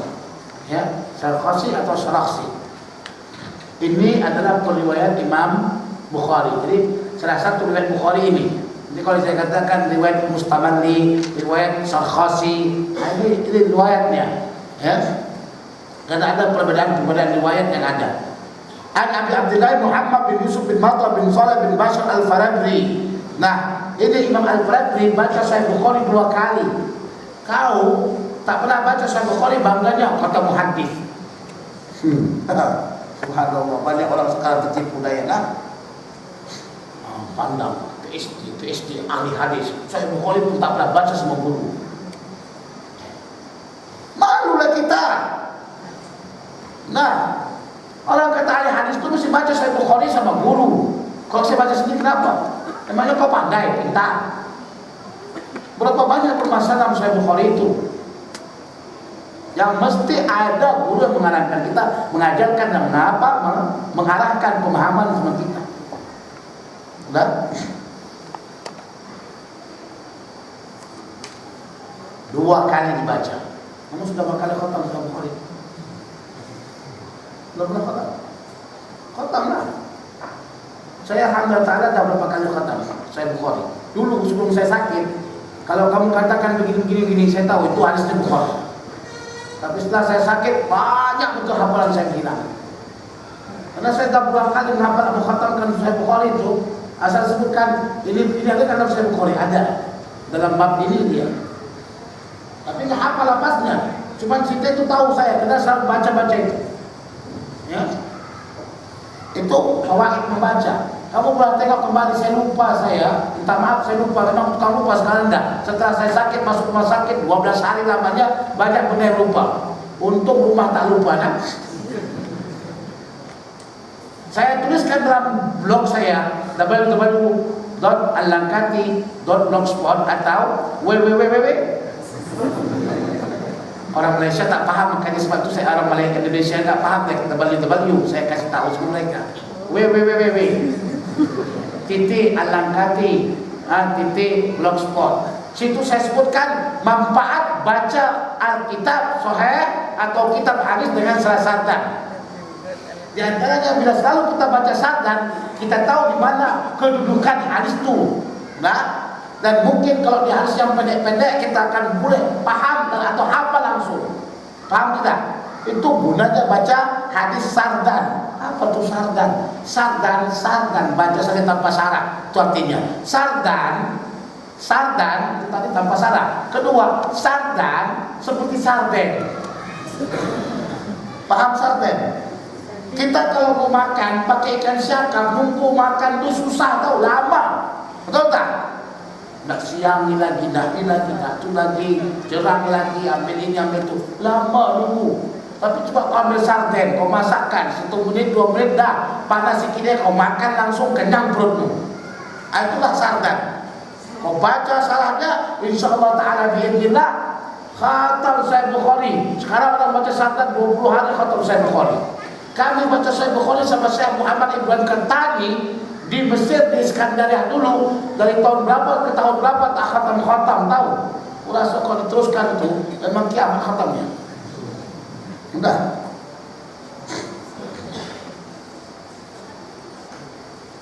an amiril mu'minina. Apa yang dikatakan amiril mu'minin? Di atas lagi. Kalau menurut Syekh Abdullah Sa'id Bali, hujjah hakim itu bukan dalam ahli hadis. Dan ini yang paling dipilih ulama. Yang kedua, amirul mu'minin hadis itu ada tingkatan yang paling tingginya. Kenapa?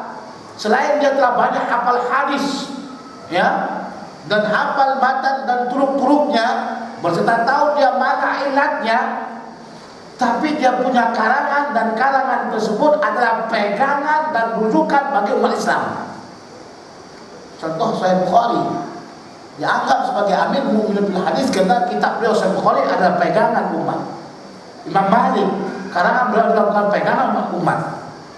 Ahmad bin Hanbal Musnad Imam Ahmad itu pegangan umat. Paham?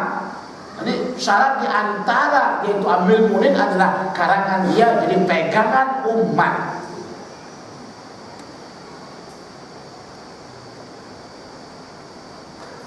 Al-Hafidh Abi Abdullah Muhammad bin Ismail Al-Bukhari, laqabnya Abu Abdullah. Jadi ketika Syekh Sa'ad bilang sama saya, kamu laqab kamu Abu Abdullah lah. Semoga Allah berikan berkat daripada Imam Bukhari dengan laqabnya Abu Abdullah. Amin ya Rabb. Saya kata pada bulan Ramadan baru ini. Qala Al-Bukhari haddatsani. Kalau dipotong apa haddatsani? Tani, ya. Tapi wajib baca haddatsani. Haddatsani Ishaq bin Nasr. Qala haddatsana Abdul Razzaq. Yani siapa Abdul Razzaq ni? Abdul Razzaq As-San'ani, sahib kitab Al-Musannaf. Pertanyaannya, apa kitab Al-Musannaf itu? Ada yang bisa jawab? Al-Musannaf adalah kitab yang dikarang padanya hadis-hadis marfu'an, mauqufan, maqtu'an. Apa guna marfu'an itu? Ya Allah. Setiap kalimat saya sebut mesti diterangkan lagi, payah lagi. Apa yang katakan marfu'an? Hadis marfu', hadis yang disandarkan kepada Nabi. Mauquf, hadis yang disandarkan kepada sahabat. Maqtu', hadis yang disandarkan kepada tabi'in atau tabi'in.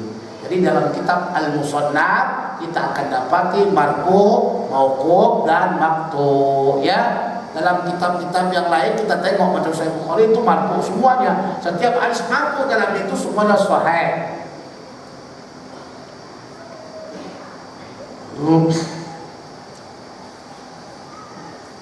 Tolong ditulis.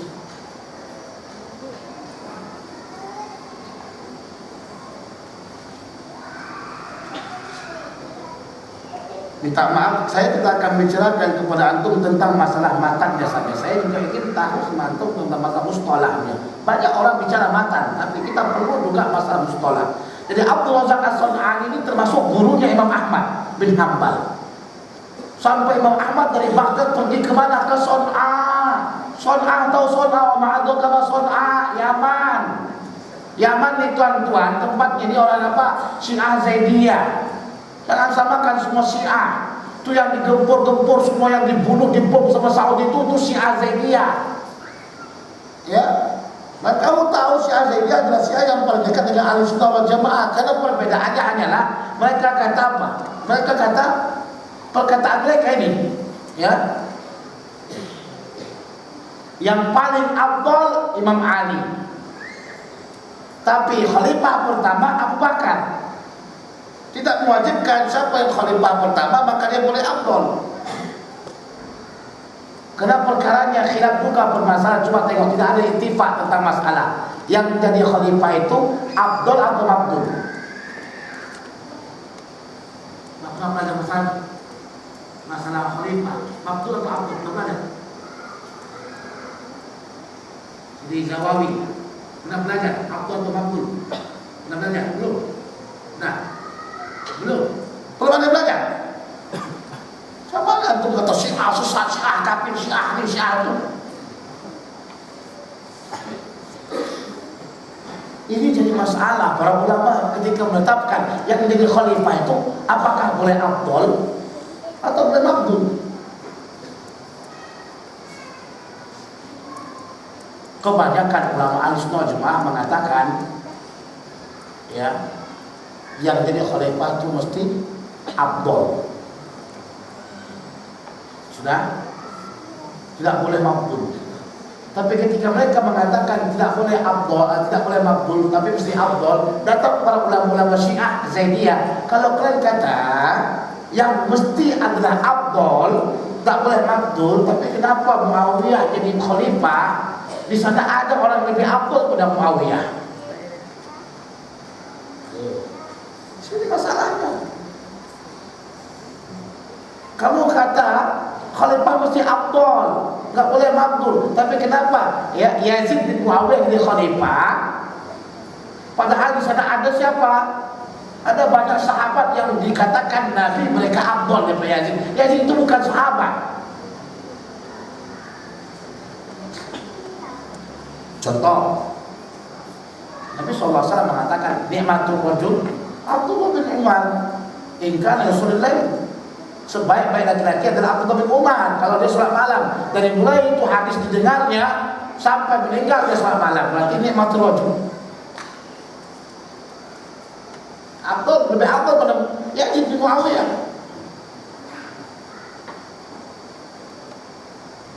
Makanya kita katakan tadi Zaidiyah ini hampir dekat kepada ahli sunnah, karena mereka tidak menghina Abu Bakar, Umar, nah, tidak ada menghina. Cuma mereka kata yang paling Abdul Ali. Khalifah pertama Abu Bakar, kedua Umar, ketiga Utsman, keempat itu ya. Dan itulah yang digempur dan kamu semuanya diam.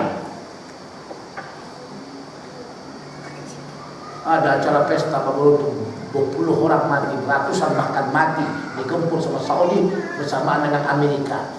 Umat Islam semuanya diam. Biar tahu. Ini kata Imam Ahmad bin Hanbal tentang Abdul Razak As-San'ani. Ini Abdul Razak As-San'ani dituduh tasayuf. Mau dia Syiah walaupun dia Rafidhah, saya akan tetap datang ke dia. Karena Abdul Razak As-San'ani ini adalah orang yang betul-betul thiqah, dhabit. Kalau saya kata thiqah, dalam kita kata thiqah berarti mengumpulkan dua sifat. Pertama adil, yang kedua dhabit. Ini Abdul Razak As-San'ani adalah merupakan orang yang paling thiqah menurut pandangan Imam Ahmad radhiyallahu taala anhu. Kita boleh melihat kethiqahan orang, dan ini apabila ditimbang hadisnya dengan hadis orang-orang yang thiqah lainnya. Bila banyak samanya, berarti nampak dia thiqah. Contoh hadisnya 100. Nah hadis 100 ditimbang coba dengan hadis ulama yang lainnya, sesuai tidak? Maka ketika dilihat tidak ada perbedaan sedikit pun dengan hadis orang yang lainnya. Ini orang thiqah ini. Nah itu diantara cara untuk menimbang orang yang thiqah kah, tak thiqah kah, macam mana dobitnya, sampai 80% per 100 kah, 60 per 100 kah, dilihat daripada hafalan yang dia sampaikan. Qala akhbarana Ibnu Jurayj qala akhbarana Amrin. Qala akhbarana Amrin, ini adalah Amr bin Dinar, orang yang thiqah, Amr bin Dinar. Ini kalau dalam hadis biasa memang dipotong-potong. Di sini masalahnya. Kalau sudah seperti ini masyhurnya, sebelum hadis ini sanadnya masyhur, ya. Hadis ini sanadnya masyhur dan kamu boleh ngapalnya, mudah sekali ngapal ini. Karena sanad ini semuanya masyhur. Sudah? Cuma permasalahannya kalau sanadnya itu tidak masyhur dan dipotong nama ayahnya tidak ada. Nama ayah tidak ada, pakai bint ada. Nama nisbah tak ada. Ini nak mampus kita tengok tahdid siapa pula? No, bongkar siapa ni? Apa ni parah? Ini sanad masyhur. Abdul Razak masyhur, Ibnu Jurayj masyhur, orang yang thiqah. Sudah Abu bin Dinar masyhur. Kalau Ibnu Jurayj campakkan pun ayah dia, nama dia campakkan nisbahnya tetap masyhur Ibnu Jurayj. Abu bin Dinar juga demikian. Sudah, orang yang masyhur thiqah. Di antara muridnya, murid Abu bin Dinar Sufyan bin Uyainah. Sudah. Anna Aba Ma'bad Maula bin Abbas akhbarahu, bahwasanya Abu Ma'bad Maula bin Abbas menceritakan kepadanya, anna bin Abbas radhiyallahu anhu akhbarahu, bahwasanya Abdullah bin Abbas radhiyallahu anhu. Catatan perlu kamu ingat, setiap sahabat yang ayahnya adalah muslim, maka itu sahabat, anak sahabat tersebut dibuat radhiyallahu anhu. Ya, setiap ayahnya Muslim. Contoh Hasan radhiyallahu anhu. Umar Abdullah bin Umar radhiyallahu anhu. Abdullah bin Abbas radhiyallahu anhu. Nah, itu catatan dulu kamu cintai. Anna bin Abbas radhiyallahu anhu akhbarahu bahwasanya Abdullah bin Abbas, ada nama istilah Ubadalah. Ubadalah ini 4 Abdullah yang hampir sama umurnya. Satu siapa? Ayo, satu Abdullah bin Umar. Yang kedua Abdullah bin Abbas. Yang ketiga Abdullah bin tidak masuk Mas'ud. Soal pun tak masuk soal. Abdullah bin Amrin bin As. Yang keempat Abdullah bin Zubair. Yang keempat Ubadalah sahabat yang dikatakan Ubadalah 4 saja. Abdullah bin Umar, Abdullah bin Abbas, Abdullah bin Amr bin As, Abdullah bin Zubair. Nah, ini salah satunya Abdullah bin Abbas yang meninggal dikuburkan di Thaif.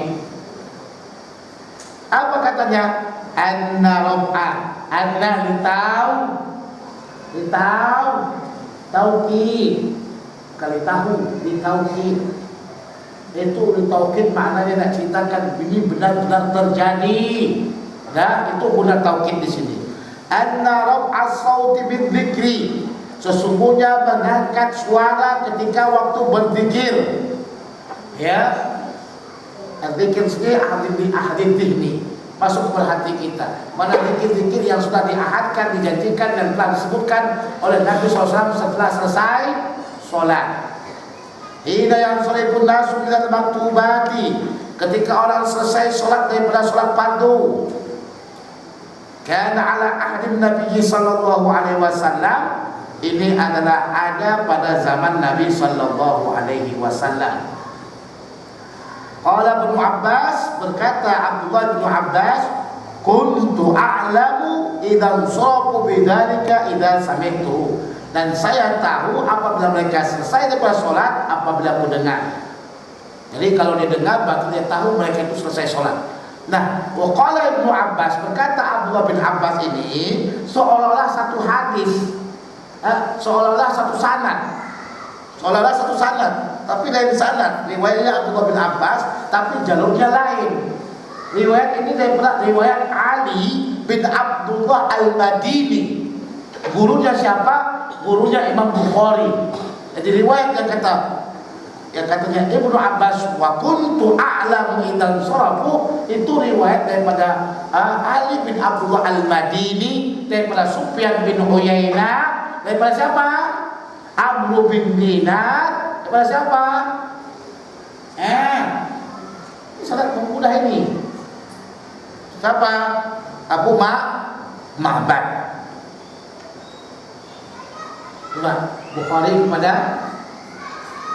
Bukhari kepada Ali bin Abdullah Al-Madini, itu guru dia itu. Daripada siapa? Gurunya Sufyan bin Uyainah. Pada siapa? Daripada ini kan Sufyan bin Uyainah kepada siapa? Sufyan bin Uyainah. Gurunya siapa? Amr bin Dinar. Amr bin Dinar baru kepada Abu Ma'bad. Kalau di atas tadi sanadnya apa? Sanadnya kepada Abdul Razak As-Sun'ani, kepada Ibnu Juwais, kepada Amr bin Dinar, kepada Abu Ma'bad. Ini sanadnya lain. Wa kuntu a'lamu idzan sarafu.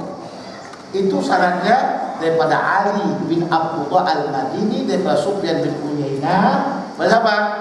Amr bin Dinar, daripada Abu Ma'bad. Jadi kalau begitu sanad yang pertama itu sampai kepada kana ala ahdi Nabi SAW. Sementara kalimat kuntu a'lamu itu sanadnya ada yang lain kepada Abdullah bin Abbas sampai akhirnya. Oke, itu cerita sanad ya. Itu cerita sanad. Boleh sebutkan riwayat daripada Bukhari kepada Ali bin Abdullah Al-Madini, daripada Sufyan bin Uyainah daripada Amr bin Dinar, daripada Abu Ma'bad kepada Abdullah bin Abbas. Mudah sangat nak hafalkan serat-serat ini. Tapi kok saya tak boleh. Kau hafal saja benda-benda yang sudah ma'ruf nama dia. Ini sekolah gurunya ini sekolah gurunya ini.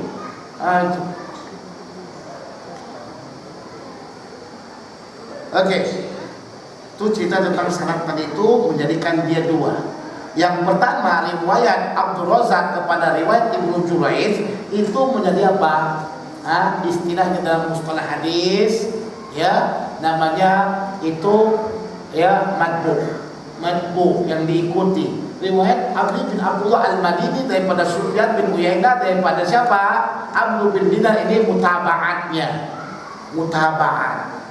Apa yang dikatakan mutaba'at tabi dalam kitab-kitab hadis nanti kamu katakan wa taba'a fulan bin fulan. Di sini dikatakan wa taba'ahu ya wa taba'ahu Ali bin Abdullah Al-Madini an Sufyan bin Uyainah an Amr bin Dinar an Abi Ma'bad. Itu taba. Apa maksudnya taba ini? Ingat, ini di antara hal yang sulit yang perlu kamu ketahui ketika kamu baca kitab. Kau tak tengok mustalah hadis, kau pening kepala dan mengikutinya. Ikut apa dia? Taba itu maksudnya adalah jalur hadis yang lain, ya, jalur hadis yang lain kepada satu sahabat atau satu tabi'in kepada satu sahabat. Contoh, ini dari hadisnya siapa punya? Abdullah bin Abbas. Tadi sudah dua jalur ya? Dua jalur. Ini Abdullah bin Abbas, di bawahnya sudah dua jalur. Abdullah bin Abbas, di bawahnya Abu Ma'bad. Abu Ma'bad nih, di bawahnya siapa? Amr bin Dinar. Amr bin Dinar ini siapa bawahnya? Satu Ibnu Jurayj, satu siapa? Sufyan bin Uyainah. Yang Sufyan bin Uyainah ini turunnya kepada siapa? Ali bin Abdullah Al-Madini. Yang semua disebut kepada siapa? Ibnu Jurayj itu kepada siapa? Ayo, Abdul Razak As-San'ani. Nah, sahabat ini nanti dia akan menyatu kepada Amr bin Dinar. Ini dikatakan mutaba'ah. Paham tak? Ayo, paham tidak? Hadis ini tadi siapa yang buat? Satu sahabat saja. Sahabatnya Abdullah bin Abbas radhiyallahu anhu. Di bawahnya adalah Abu Ma'bad.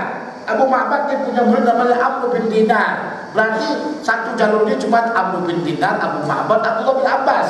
Sayangnya di sini tidak ada apa? Tidak ada papan tulis. Ini ilmu hadis ini memang perlu papan tulis ya. Dan Amr bin Dinar di sini di bawahnya ada dua jalur yang meriwayatkan daripada Amr bin Dinar. Siapa dia? Pertama, siapa? Ibnu Jurayj. Yang meriwayatkan daripada Ibnu Jurayj siapa? Abdul Razak As-San'ani, Shahihul Musannaf. Nah, yang satu lagi adalah siapa? Sufyan bin Uyainah. Nah, Sufyan bin Uyainah punya murid namanya Ali bin Abdullah Al-Madini. Ali bin Abdullah Al-Madini ini adalah thiqah, awsaqun nas. Di bawah di atasnya Sufyan bin Uyainah. Ini jangan tanya ini. Ulama besar Ibnu Uyainah. Nah, di atasnya siapa tadi? Amr bin Dinar thiqah. Jadi ini namanya mutaba'at. Kalau begitu, riwayat Ibnu Jurayj riwayat daripada Sufyan bin Uyainah mutabah kepada riwayatnya siapa? Ibnu Jurayj. Itu mutaba'at. Ada namanya syahid. Syawahid jamaknya. Syahid jamaknya syawahid. Syahid ini atau syawahid apabila ada satu hadis atau satu hadis atau dua lafaz yang sama maknanya. Sama maknanya. Nah, yang meriwayatkannya dua sahabat. Tentu kalau ada dua sahabat meriwayatkannya, berarti di bawahnya daripada golongan tabi'in itu sudah berbeda jalurnya. Sudah. Nah, setiap jalur ini namanya syahid. Si hadis ini mensyahidkan hadis ini. Nah, syahid ini menguatkan hadis yang sebelumnya. Berarti syahid akan terjadi apabila di antara dua periwayat sahabat yang satu hadisnya, atau boleh kita katakan sama maknanya. Paham tidak? Paham tidak? Kalau nggak paham saya ulangi lagi. Paham? Lalu yang di belakang. Contoh hadisnya. Man kadzaba alayya muta'ammidan. Itu hadis yang paling mudah. Ini diriwayatkan oleh Imam Ali dan diriwayatkan oleh Abu Hurairah. Ketika kita bicara tentang hadis Abu Hurairah, maka kita susunkan riwayatnya Abu Hurairah daripada Al-A'raj, ya. Nah, ketika itu Imam Ali, kita datangkan riwayat Imam Ali. Nah, riwayat Imam Ali juga ada jalurnya. Jalur Imam Ali dikatakan syahid bagi hadis yang Abu Hurairah tadi. Dikatakan syahid atau jamaknya syawahid dia. Syahid dan mutaba'at ini menguatkan sanad, menguatkan hadis. Dah? Paham? Oke, selesai kita masalah sanad. Saya paham kamu tidak pernah mendengarkan ini, tapi saya ingin kamu paham. Sanad-sanad ini kamu mesti paham, bukan hanya kita bicara tentang masalah matan. Terbagi dua bahagian. Ulama terlampau melihat kepada matankah itu salah, atau terlampau melihat pada sanad itu juga salah. Mesti tengok matan dan sanad. Oke. Ini hadis ketika Imam Abdullah bin Abbas radhiyallahu anhu mengatakan, "Ada rabb as-sauta bi dzikri", dia menceritakan tentang zaman Nabi. Maka ini hadis menurut pandangan Imam Al-Bukhari adalah hukumnya hukum marfu. Karena tak mungkin hal ini dibuat-buat antara ijtihad Imam Abdullah bin Abbas radhiyallahu anhu. Maknanya ini hadis hukumnya hukum marfu dan disepakati oleh Imam Muslim bahwasanya ini hadis hukum marfu. Apa maksud hukum marfu? Hukum marfu maknanya seolah-olah memang itu telah disandarkan kepada Rasulullah SAW. Berarti dia ini sejajar dengan marfu. Sejajar dengan marfu, bukan mauquf. Sahih pun hadisnya, kalau dia hanya mauquf tidak dijadikan dalil. Tidak dijadikan dalil. Apalagi ada sana marfu yang menyalahinya. Nah, maka sebab itu kita katakan ini hukum marfu yang tak disepakati oleh Imam Muslim radhiyallahu anhu, kecuali orang-orang yang menentang. Itu adalah orang yang menentangnya orang Syam. Tak dapat terima. Karena macam seperti ini namanya hukum marfu. Oke. Yang kedua daripada fikih hadis ini adalah bahwasanya dari hadis ini kita mengetahui tentang disyariatkannya zikir untuk mengangkat suara. Disyariatkannya zikir dengan mengangkat suara sebagaimana yang telah disebutkan oleh Imam Al-Hafidz Ibnu Hajar dalam kitab Fathul Bari. Dia katakan wa hadzal hadis yadullu ala jawazi raf'is sauti fi dzikri. Ini hadis menunjukkan tentang bolehnya mengangkat suara dalam berzikir. Itu kata Imam Al-Hafidz Ibnu Hajar Al-Asqalani. Ketika kita melihat dan saya mengetahui apabila mereka selesai sholat maka aku dengar, seolah-olah mengatakan Abdullah bin Abbas ini tidak ikut sholat sama mereka. Nah, itu salah satu takdir yang jauh. Tapi kemungkinan besar Abdullah bin Abbas radhiyallahu anhu dia kan masih kecil, ya, maka dia mungkin saja diletakkan di belakang sehingga dia tidak mendengarkan takbir daripada takbirnya Rasulullah, hanya melihat gerakan para sahabat di depan. Sebab itu apabila mereka bertakbir dengan mengangkatkan suara baru didengar oleh Abdullah bin Abbas, sholat sudah selesai. Paham? Maka begitu ini hadis dalil tentang bolehnya kita berzikir mengangkat suara. Kata Imam Syafi'i ini hadis ya adalah bahwasanya Nabi SAW mengangkat suara ini untuk mengajarkan para sahabat. Masya Allah, ini kata kalimat Imam Syafi'i ini banyak orang-orang Wahabi yang menggunakannya, sehingga mereka membid'ahkan orang yang angkat suara ketika berzikir. Saya heran ketika seperti ini dia gunakan pendapat Imam Syafi'i, padahal pendapat ini tidak ada dalil yang menunjukkan tentang itu. Karena tentang masalah larangan mengangkat suara itu maksudnya ketika waktu berdoa tidak boleh mengangkat suara. Karena kamu berdoa atau memanggil Allah Subhanahu wa taala yang Maha mendengar, atau dalam sholat kamu. Sudah, tapi ketika berzikir itu di luar. Sudah. Maka ini hadis adalah merupakan dalil bagi orang-orang yang mengangkat suara dan bukan terlampau, maknanya dia angkatkan, dia dengarkan sama orang. Kadang-kadang itu bertujuan untuk apa? Untuk memberikan gairah, semangat bagi orang yang berzikir. Dan perbuatan ini bukan perbuatan bid'ah. Karena Nabi mengatakan, karena Abdullah bin Abbas mengatakan, kana ala ahdi Nabi. Angkat zikir itu ada pada zaman Nabi SAW. Ya, oke. Kalau alasannya Nabi buat itu untuk mengajar sahabat, sahabat itu alim sudah, hebat mereka. Sudah. Kalaulah sahabat saja pun diangkatkan zikirnya supaya mereka tahu bagaimana dengan zaman kita sekarang ini, zaman orang-orang yang bodoh, yang tak mengaji. Apalagi zaman kalau sekali selesai Assalamualaikum warahmatullah, Assalamualaikum warahmatullah, orang buat Allah ma'antas salam, ya Allah malantas jalan. Maka perlu diajarkan bagaimana zikir yang benar, ya, dengan mengangkat suara. Terlebih-lebih kalau kita zikir banyak, kalau kita zikir banyak nih, tak angkat suara, insyaallah ta'ala apa jadinya? La ilaha illallah, la ilaha illallah.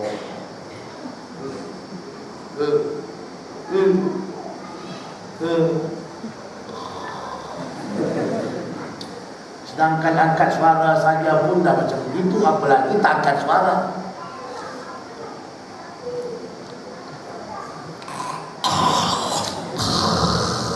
Tidur langsung. Sebab itu ulama-ulama sufi dia kata untuk menggairahkan kita dalam berzikir diangkat suara. Itu paling penting.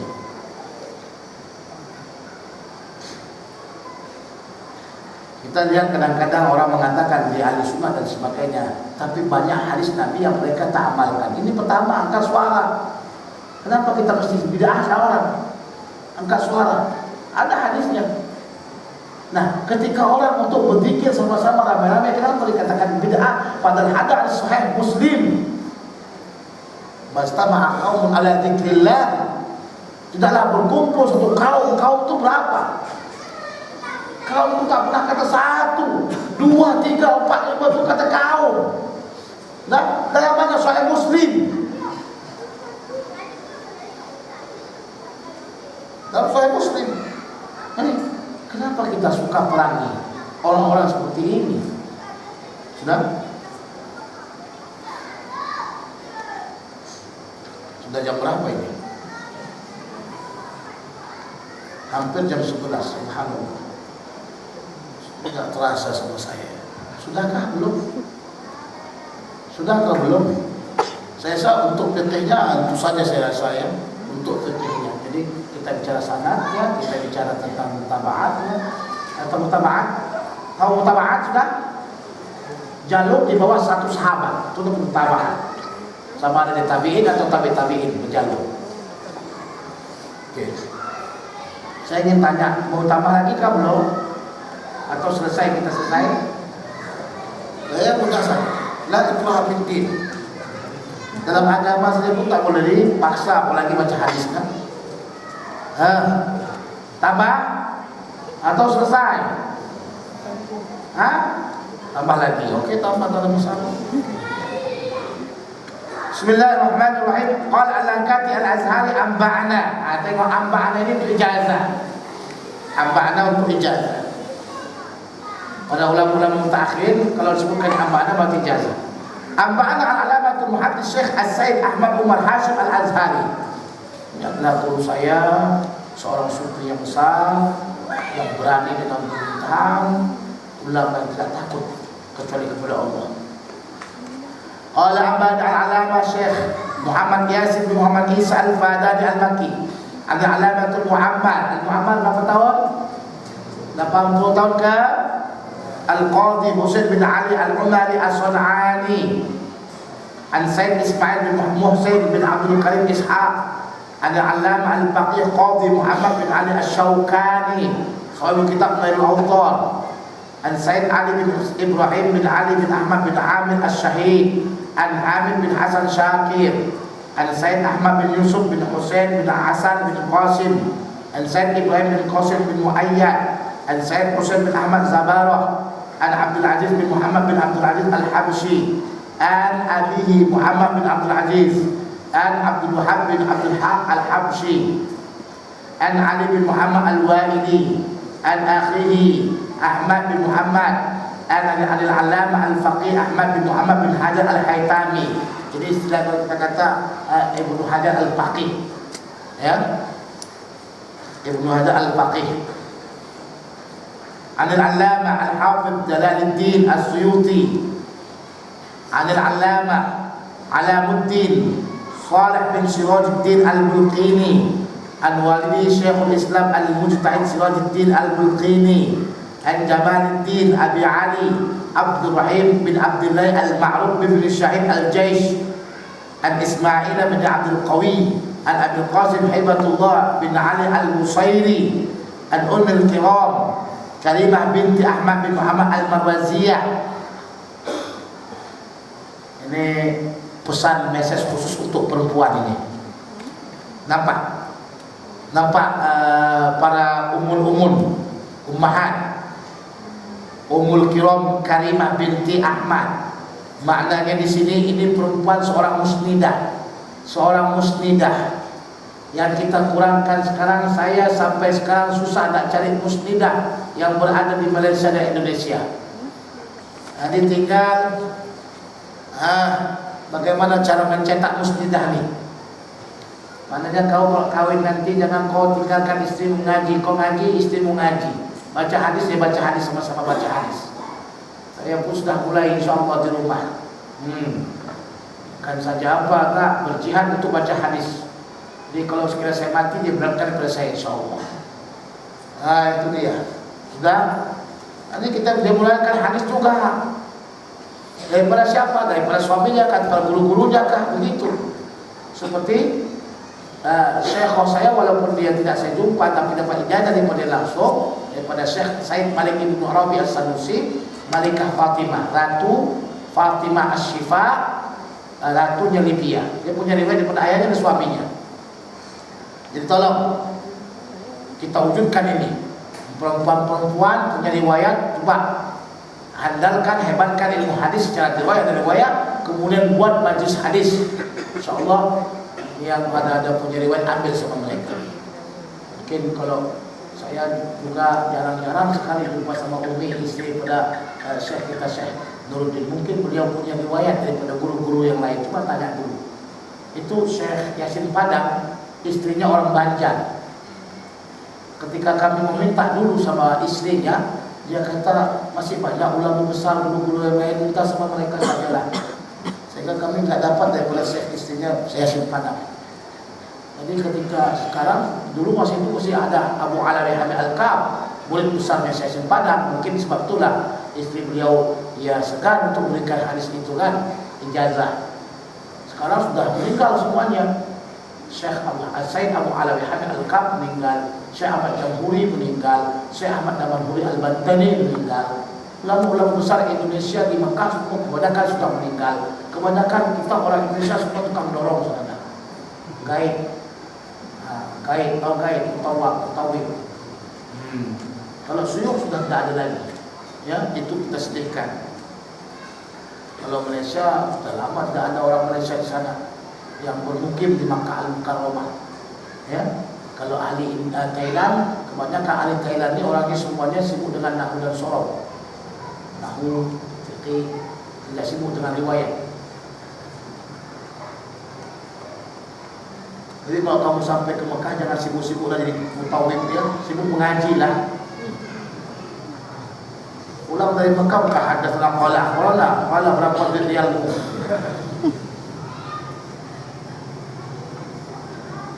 An Abi Haytham Muhammad bin Mati Al-Qusmihaini. Ini riwayat beliau.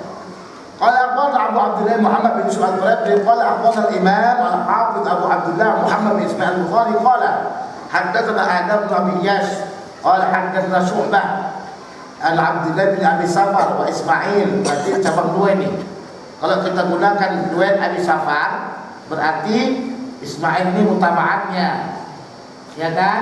Kalau kita gunakan Ismail, Abi Safar ini mutabaatnya. Anis Sya'bi.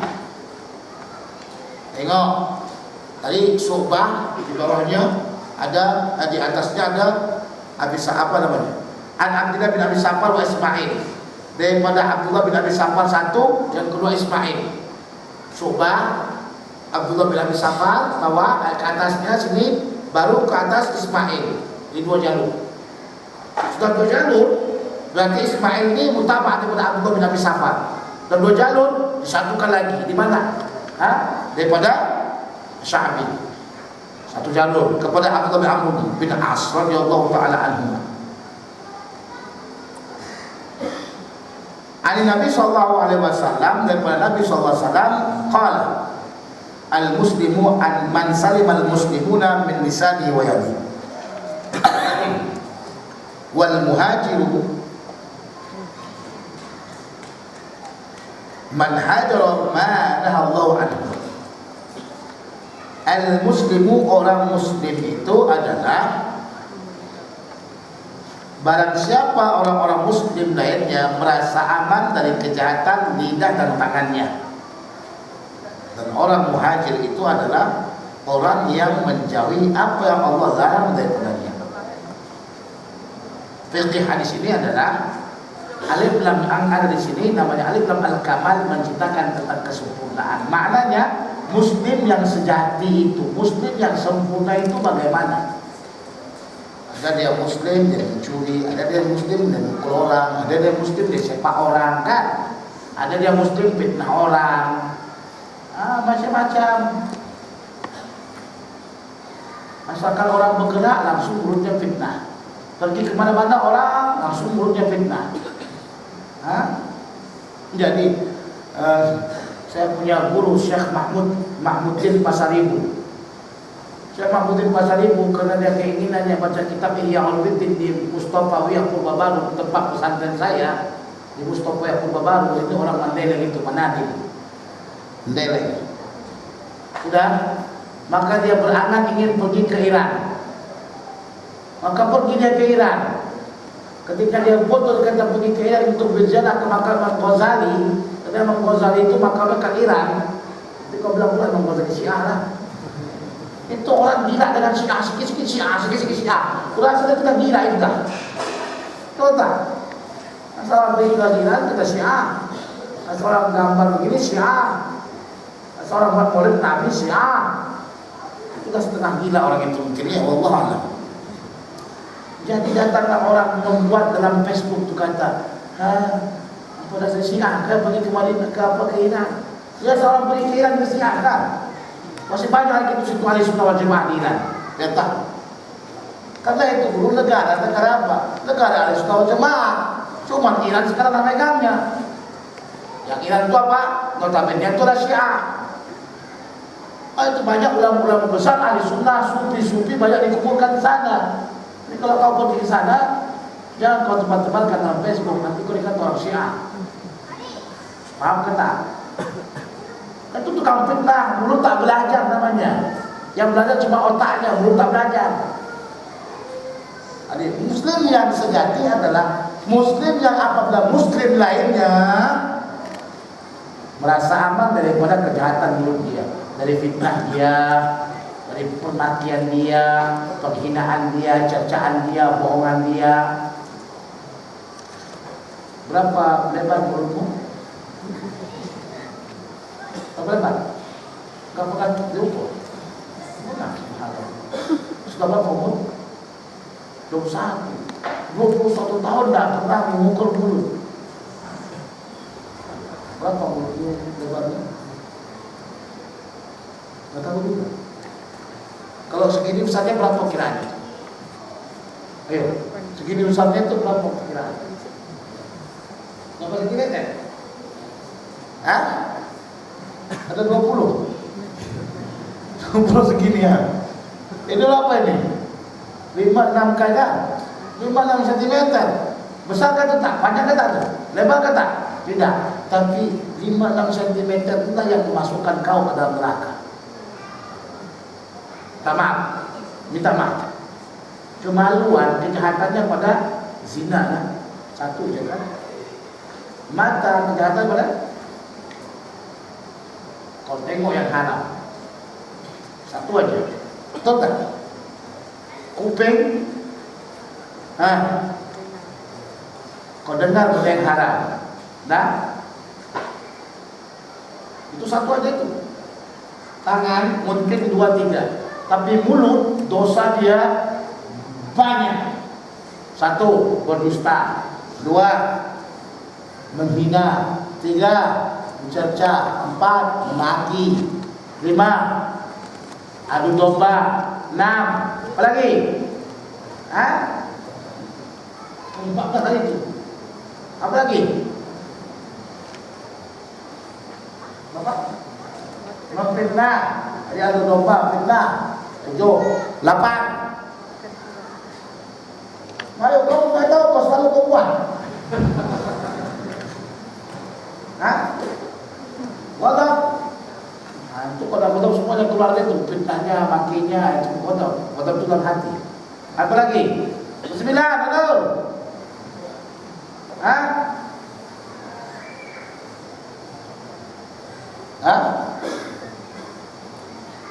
Memperlekeh bersama menghina itu buatnya memperlekeh itu. Tengok dalam kitab tasawuf itu berapa banyak banyak penyakit dalam itu, lebih banyak mulutnya. Cuma 5 cm saja. Apalagi macam dia mungkin 3 cm. Mulutmu apa nih? 3 cm. Tapi kalau dosa dia tanggung perempuan, oh ya Allah, 9, 10, 7 yang sudah besarnya. Tapi kalau bangun merepet, ya Allah, cintakan orang, dosa juga dicintakan orang, tahu? Lupa kita ya, 9 kan, cintakan orang kan, riba. Nah, ada perempuan kalau nak cintakan orang, kalau tak mencintakan orang 3 hari sakit. Oh si panas, bukan bangun. Kenapa? Anak dia, kenapa bucin kita? Kalau tak cintakan orang dosa. Coba bayangkan tu ya. Makanya didahulukan Nabi min lisani. Kenapa didahulukan min lisani? Karena dosa yang paling banyak itu mulut. Nggak terasa kita berdosa sama orang. Mulut paling banyak. Yang kedua, tangan. Sen tangan benda. Sen benda yang apa namanya? Yang ditipu bawahnya. Nah, mencuri itu semuanya dosa tangan. Kalau kamu mampu menjaga mulut dan tanganmu, kamu termasuk adalah seorang insan yang insyaallah sempurna. Bukan maknanya hanya ini saja, di antaranya yang lainnya mesti juga kita ikuti. Jadi muslim itu tidak boleh memfitnah orang lain, tak boleh maki orang lain. Coba tengok Nabi sendiri saja pun, Nabi dilempar dengan batu, apa kali Nabi pokoknya? Pisang kan? Kita lempar, orang lempar kita batu, kita kasih dia pisang. Itu maksud filsafahnya apa? Kalau kau dilempar dengan apa saja, kau balas dengan baik. Ya. Tapi kalau kau balas dengan pisang satu pisang saja, jangan banyak-banyak. Satu pisang saja. Kalau kau lempar juga dengan satu tangan pisang, mati juga kawan tuh. Paham tak? Itu yang pertama kerangka hadisnya. Kalau ingin kau benar-benar seorang muslim yang sejati, tolong jaga mulutmu. Ada itu keadaannya dan ada situ dalam matan alfiahnya. Jagalah mulutmu, jangan kau asal bicara. Mana kan? Mana kan? Kamu tinggal di planet mana kamu? Kamu orang Indonesia kan? Planet mana? Kita planet mana? Dia orang Indonesia tak pernah dengar lagu jagalah mulutmu, jangan kau asal bicara. Ada itu dulu. Tapi itu aja kalimatnya kau hafal, dengan yang lain-lain. Yang lain-lain itu dosa. Ya. Maknanya diajarnya kita, tolong mulutmu dijaga. Tak terjaga, sumpal mulutmu. Orang kata terajak sampan boleh mundur lagi. Terajak mulut, ayo, terajak mulut ditampar orang.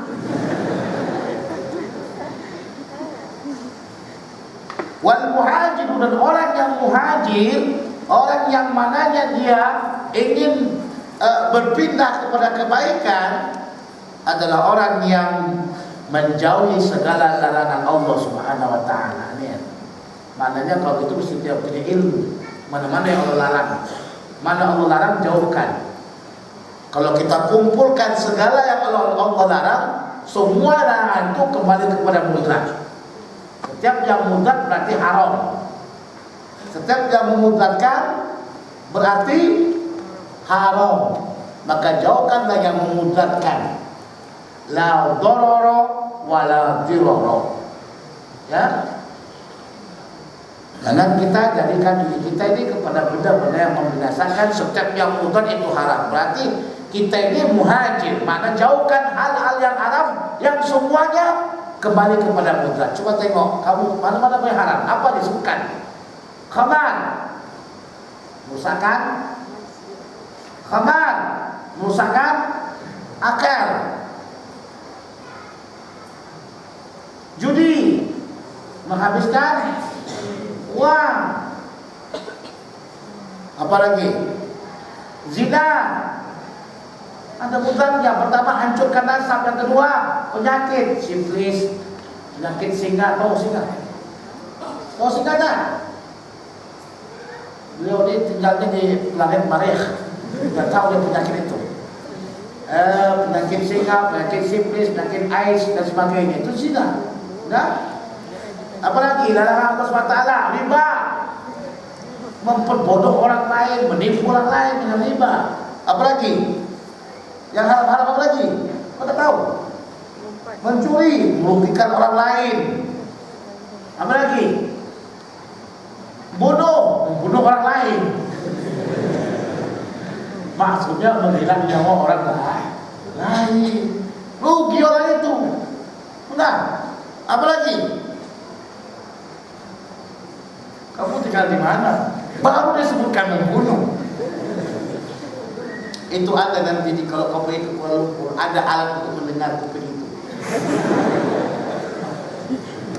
Beli satu ya. Apa lagi? Hah? Namimah. Pokoknya semua itu memudaratkan orang lain. Kalau nggak memudaratkan kau, memudaratkan orang lain. Nggak boleh. Ya, itu Islam. Coba tengok. Islam di antara maslahat dan menolak darurat. Sebab itu dalam kitabnya Imam Al-Izzuddin Ibn Abdul Salam, dia cuma kata maslahat. Bila ada maslahat, tolak darurat. Bila ada darurat, coba hilangkan darurat. Lepas itu dikatakan ketika mu'akhadud dararaini, ambil darurat yang sedikit dibandingkan darurat yang lebih besar. Contoh di masjid kita tengok di Suriah. Di Suriah bahasa asal itu zalim, benar zalim. Tapi sebelum adanya demonstrasi, orang boleh makan, boleh minum sana. Tapi setelah ada demonstrasi, bahasa asal keluar asapnya. Paham tak? Makanya dia sampai yang gagal, dibunuh dia, makin zalim dia. Jadi kalau kita tak keluar daripada dia, mungkin mati 1, 2, 3 orang. Tapi kalau kita keluar, mati ratusan orang. Mana dosa yang paling besar? Keluar. Maka kita mesti sabar dengan kejahatannya dan kezaliman dia, ya. Dan jangan keluar. Dengan keluarnya kita daripada dia akan membunuh orang banyak. Itu namanya irtikabu akhafud dararaini. Atau dalam masalahnya darul mafasid muqaddamun li jalbil masalih. Menolak hal-hal yang menghancurkan itu lebih dahulu dibandingkan ambil maslahat. Ini yang dipahamkan oleh Syekh Muhammad Ramadan Buti. Sampai pernah jumpa dengan Syekh Muhammad Said Ramadan Buti. Ada. Alhamdulillah saya pernah tahun 2006 kalau nggak salah saya jumpa sama beliau, minta ijazah dari beliau dan minta ijazah kitab beliau, segala karangan beliau termasuk kitab fikih sirahnya. Oke, tamu lagi. Insyaallah sampai jam 3 kita tahajud.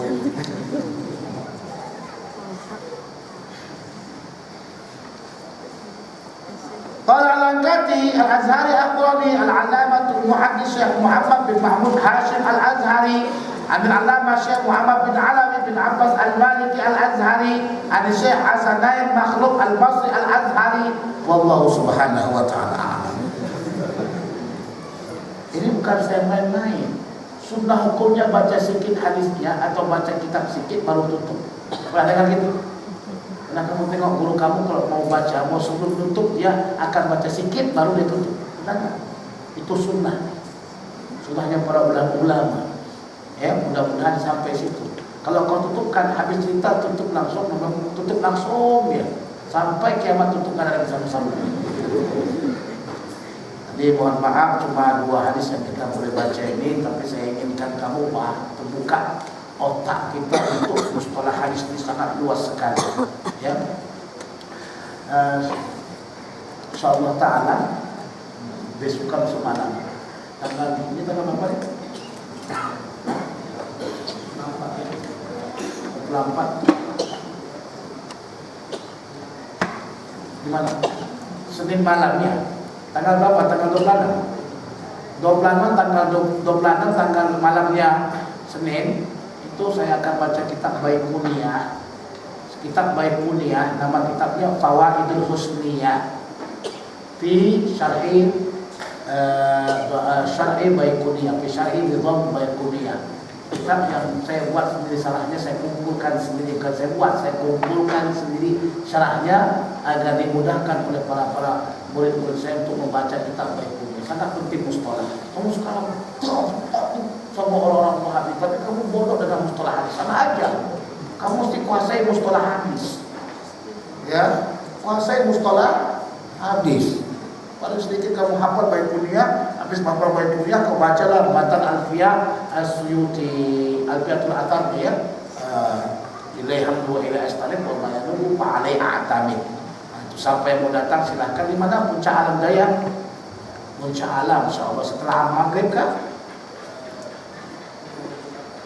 Ini jawaban saya inginkan setelah maghrib saja itu.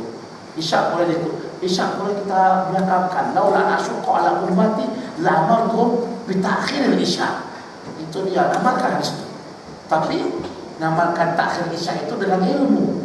Jangan kau tidur atau jangan kau borak kau takhirkan isya. Itu tak jadi apa-apa sebenarnya. Paham tak? Laula asyqa ala ummati la amartum bi siwakin atau ta'khir isya. Allah Subhanahu wa ta'ala wa a'lam.